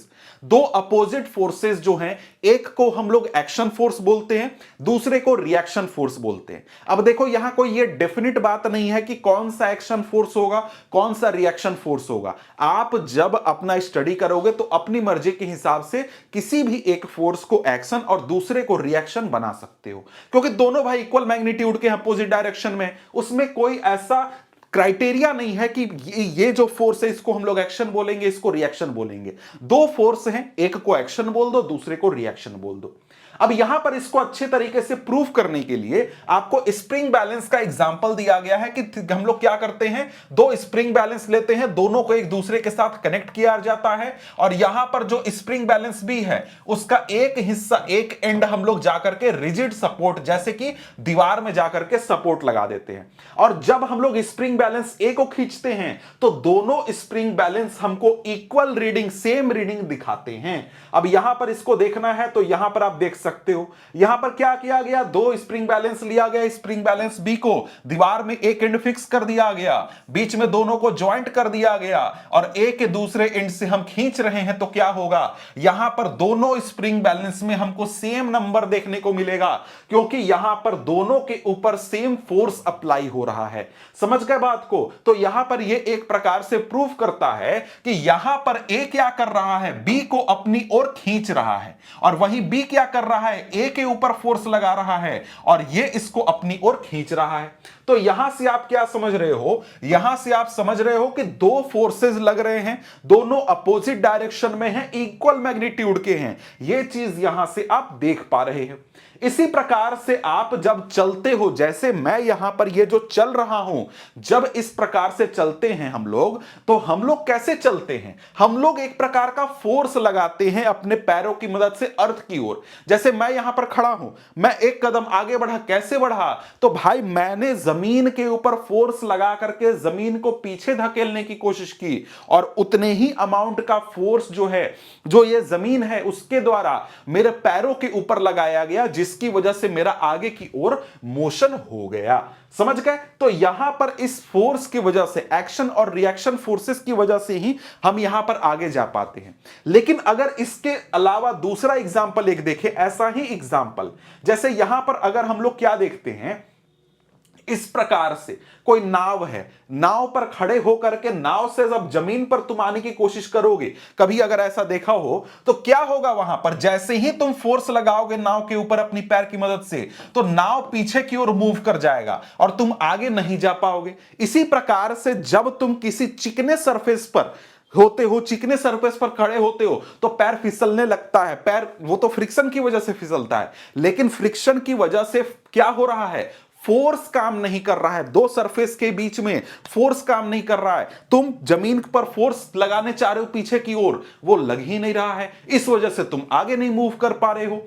इसका और भी अच्छा उदाहरण है ये बुलेट्स जो है, जो बंदूक से चलने वाली गोली है। यहां पर क्या होता है, बंदूक से जब हम गोली चलाते हैं तो बंदूक से गोली चलाने पर गोली जो है आगे की ओर मूव करती है, बुलेट आगे की ओर मूव करता है, लेकिन उसके अपोजिट डायरेक्शन में जो गन है उसको हम कंधे पर रखते हैं तो यहां पर हमें चोट भी लगता है, क्योंकि वहां पर क्या हुआ, दोनों डायरेक्शन में फोर्सेस जनरेट होते हैं। समझ गए बात को। अब इसके बाद आगे देखें तो यहां पर क्या बोलता है, यहां पर एक बात बोलता है कि देखो जो ये दो फोर्सेस काम कर रहे हैं जिनको हम लोग एक्शन और रिएक्शन फोर्सेस बोल रहे हैं, ये जो है इक्वल मैग्नीट्यूड के हमेशा होते हैं, लेकिन इनकी वजह से, इन फोर्सेस की वजह से जो एक्सेलरेशन जनरेट होता है वो कभी भी इक्वल होना गारंटी नहीं है। मतलब ऐसा नहीं होगा कि एक्सेलरेशन जो है इक्वल अमाउंट में जनरेट हो। क्यों? क्योंकि जो ये फोर्सेस लग रहे हैं दो अलग अलग ऑब्जेक्ट पर लग रहे हैं और दोनों ऑब्जेक्ट का मास डिफरेंस होने की वजह से यहां पर उनमें जो एक्सेलरेशन प्रोड्यूस होगा वो डिफरेंट होगा। जैसे मैं यहां पर खड़ा हूं और मैं ऐसे अगर जंप करता हूं तो क्या मैंने किया, मैंने अर्थ के ऊपर नीचे की ओर एक फोर्स लगाया और उसके अपोजिट डायरेक्शन में अर्थ ने मेरे पैर के ऊपर फोर्स लगाया जिसकी वजह से मैं जंप कर गया। लेकिन इक्वल अमाउंट में फोर्स मेरे शरीर के ऊपर भी लगा अर्थ के द्वारा और उतने ही अमाउंट का फोर्स मैंने अर्थ के ऊपर नीचे की ओर लगाया। लेकिन हम क्या देखते हैं, मैं इतना सारा मूवमेंट कर गया, मैं इतना जंप कर गया, लेकिन क्या अर्थ अपने पोजीशन से जरा सा भी उसका मूवमेंट हुआ? नहीं हुआ। क्यों नहीं हुआ? क्योंकि अर्थ का मास बहुत ज्यादा है, उसमें एक्सेलरेशन नेग्लिजिबल के बराबर जनरेट हुआ। और यहां पर क्या हुआ, मेरे शरीर का मास बहुत कम है, इस वजह से मेरे शरीर में जो एक्सेलरेशन है वो बहुत ज्यादा जनरेट होता है। अब ये एक्सेलरेशन का फोर्स से क्या रिलेशन है भाई? बहुत सिंपल रिलेशन है, F बराबर a में पढ़ा है तो a बराबर क्या होगा, F बाई m होगा। मास जितना ज्यादा होगा एक्सेलरेशन उतना कम होगा और मास जितना कम होगा वो एक्सेलरेशन उतना ज्यादा होगा। इसीलिए हम क्या देखते हैं कि जब बंदूक से गोली चलती है तो बंदूक से गोली चलने पर यह छोटा सा जो ये गोली है, बुलेट है, यह बहुत हाई वेलोसिटी से आगे की ओर मूव करता है, उसमें बहुत ज्यादा एक्सेलरेशन होता है। लेकिन वहीं पर जब हम किसी गन को देखते हैं तो गन में इतना ज्यादा मूवमेंट हमको देखने को नहीं मिलता है। जैसे यहां पर देखो क्या हो रहा है, एक गन से गोली चलाई जा रही है, गन से गोली चलाई जा रही है तो भाई इक्वल अमाउंट का फोर्स उस बुलेट के ऊपर भी लगा और उतने ही अमाउंट का फोर्स इस गन पर यानी कि इस हाथ पर भी लगा। जो यहां पर बुलेट है उसका एक्सेलरेशन देख सकते हो 200-300 मीटर पर सेकंड के हिसाब से वेलोसिटी अचीव करके वो आगे की ओर चली जाती है। लेकिन ये गन जो है बुलेट के कंपैरिजन में काफी हेवी है, इसका मास बहुत ज्यादा है और साथ ही साथ यहां पर हम लोगों ने इस हैंड से इस गन को पकड़ कर रखा है तो मास बहुत ज्यादा होने के कारण क्या होता है, यहां पर सिर्फ हमें रिकॉइल फील होता है, यहां पर उतना ज्यादा हमें मूवमेंट वेलोसिटी में चेंज हमें देखने को नहीं मिलता है। तो सिंपल सी बात क्या है भाई, मास के ऊपर डिपेंड करेगा कि एक्सेलरेशन ऑब्जेक्ट में कितना प्रोड्यूस हो रहा है। यही चीज when a gun is fired it exert a forward force on the bullet exert an equal and opposite force on the gun. जितना बुलेट के ऊपर फोर्स लगता है उतना ही अमाउंट में जो बुलेट है वो हमारे गन के ऊपर भी फोर्स लगाता है। इसकी वजह से गन जो है वो रिकॉइल फील करता है, लेकिन गन का जो मास है वो बहुत ज्यादा है, इस वजह से उसमें एक्सेलरेशन जो होता है वो बहुत ही कम होता है, लिमिटेड अमाउंट में होता है। ठीक है, अब यहां पर इसके बाद देखिए तो आगे हमारे सामने क्या है और एग्जांपल, ये बोट वाला एग्जांपल मैंने दिखा दिया कि जब हम बोट को यहां पर क्या करते हैं, बोट पर ऐसे आगे करते हैं तो क्या होता है, यहां पर बोट पीछे की ओर चला जाता है हमारे फोर्स की वजह से, और अगर ये स्टेबल ना हो तो हम आगे मूव नहीं कर पाएंगे क्योंकि ये पीछे चला गया, और उतने ही अमाउंट में बोट भी फोर्स लगाएगा जिसकी वजह से हम आगे मूव कर पाएंगे। अब यहां पर ये एक छोटा सा खेल है जिसमें कि आपको थर्ड लॉ ऑफ मोशन को चेक करना है, जिसमें आप क्या करोगे, पहियों वाली छोटी छोटी गाड़ी पर आप खड़े हो जाओगे अपने दोस्त के साथ, और यहां पर आप जो हो कुछ वेट को आप थ्रो करोगे। जैसे ही थ्रो करोगे तो क्या होगा, आप पीछे की ओर मूव करोगे और ये जो हमारा थैला है ये आगे की ओर मोशन कर जाएगा, और जब ये कैच करेगी तो ये पीछे की ओर मोशन कर जाएगी। और उसी प्रकार से जब ये लड़की इस बॉक्स को, इस बोरे को थ्रो करेगी तो ये बोरा आगे की ओर जाएगा और ये लड़की पीछे की ओर मोशन कर जाएगी। तो यहां पर ऐसा क्यों है भाई, थर्ड लॉ ऑफ मोशन की वजह से होता है। ठीक है, अब यहां पर आगे यही कहता है क्या, the second law of motion can be seen as this arrangement so how different acceleration for the same force. Same force की वजह से क्या अलग अलग एक्सेलरेशन होता है, ये आप चेक कर सकते हो। तो भाई यहां पर ये चैप्टर हमारा एनसीईआरटी से पूरी तरीके से कंप्लीट हो गया है। मिलते हैं आपसे अगले वीडियो में अगले चैप्टर के साथ, तब तक के लिए गुड बाय।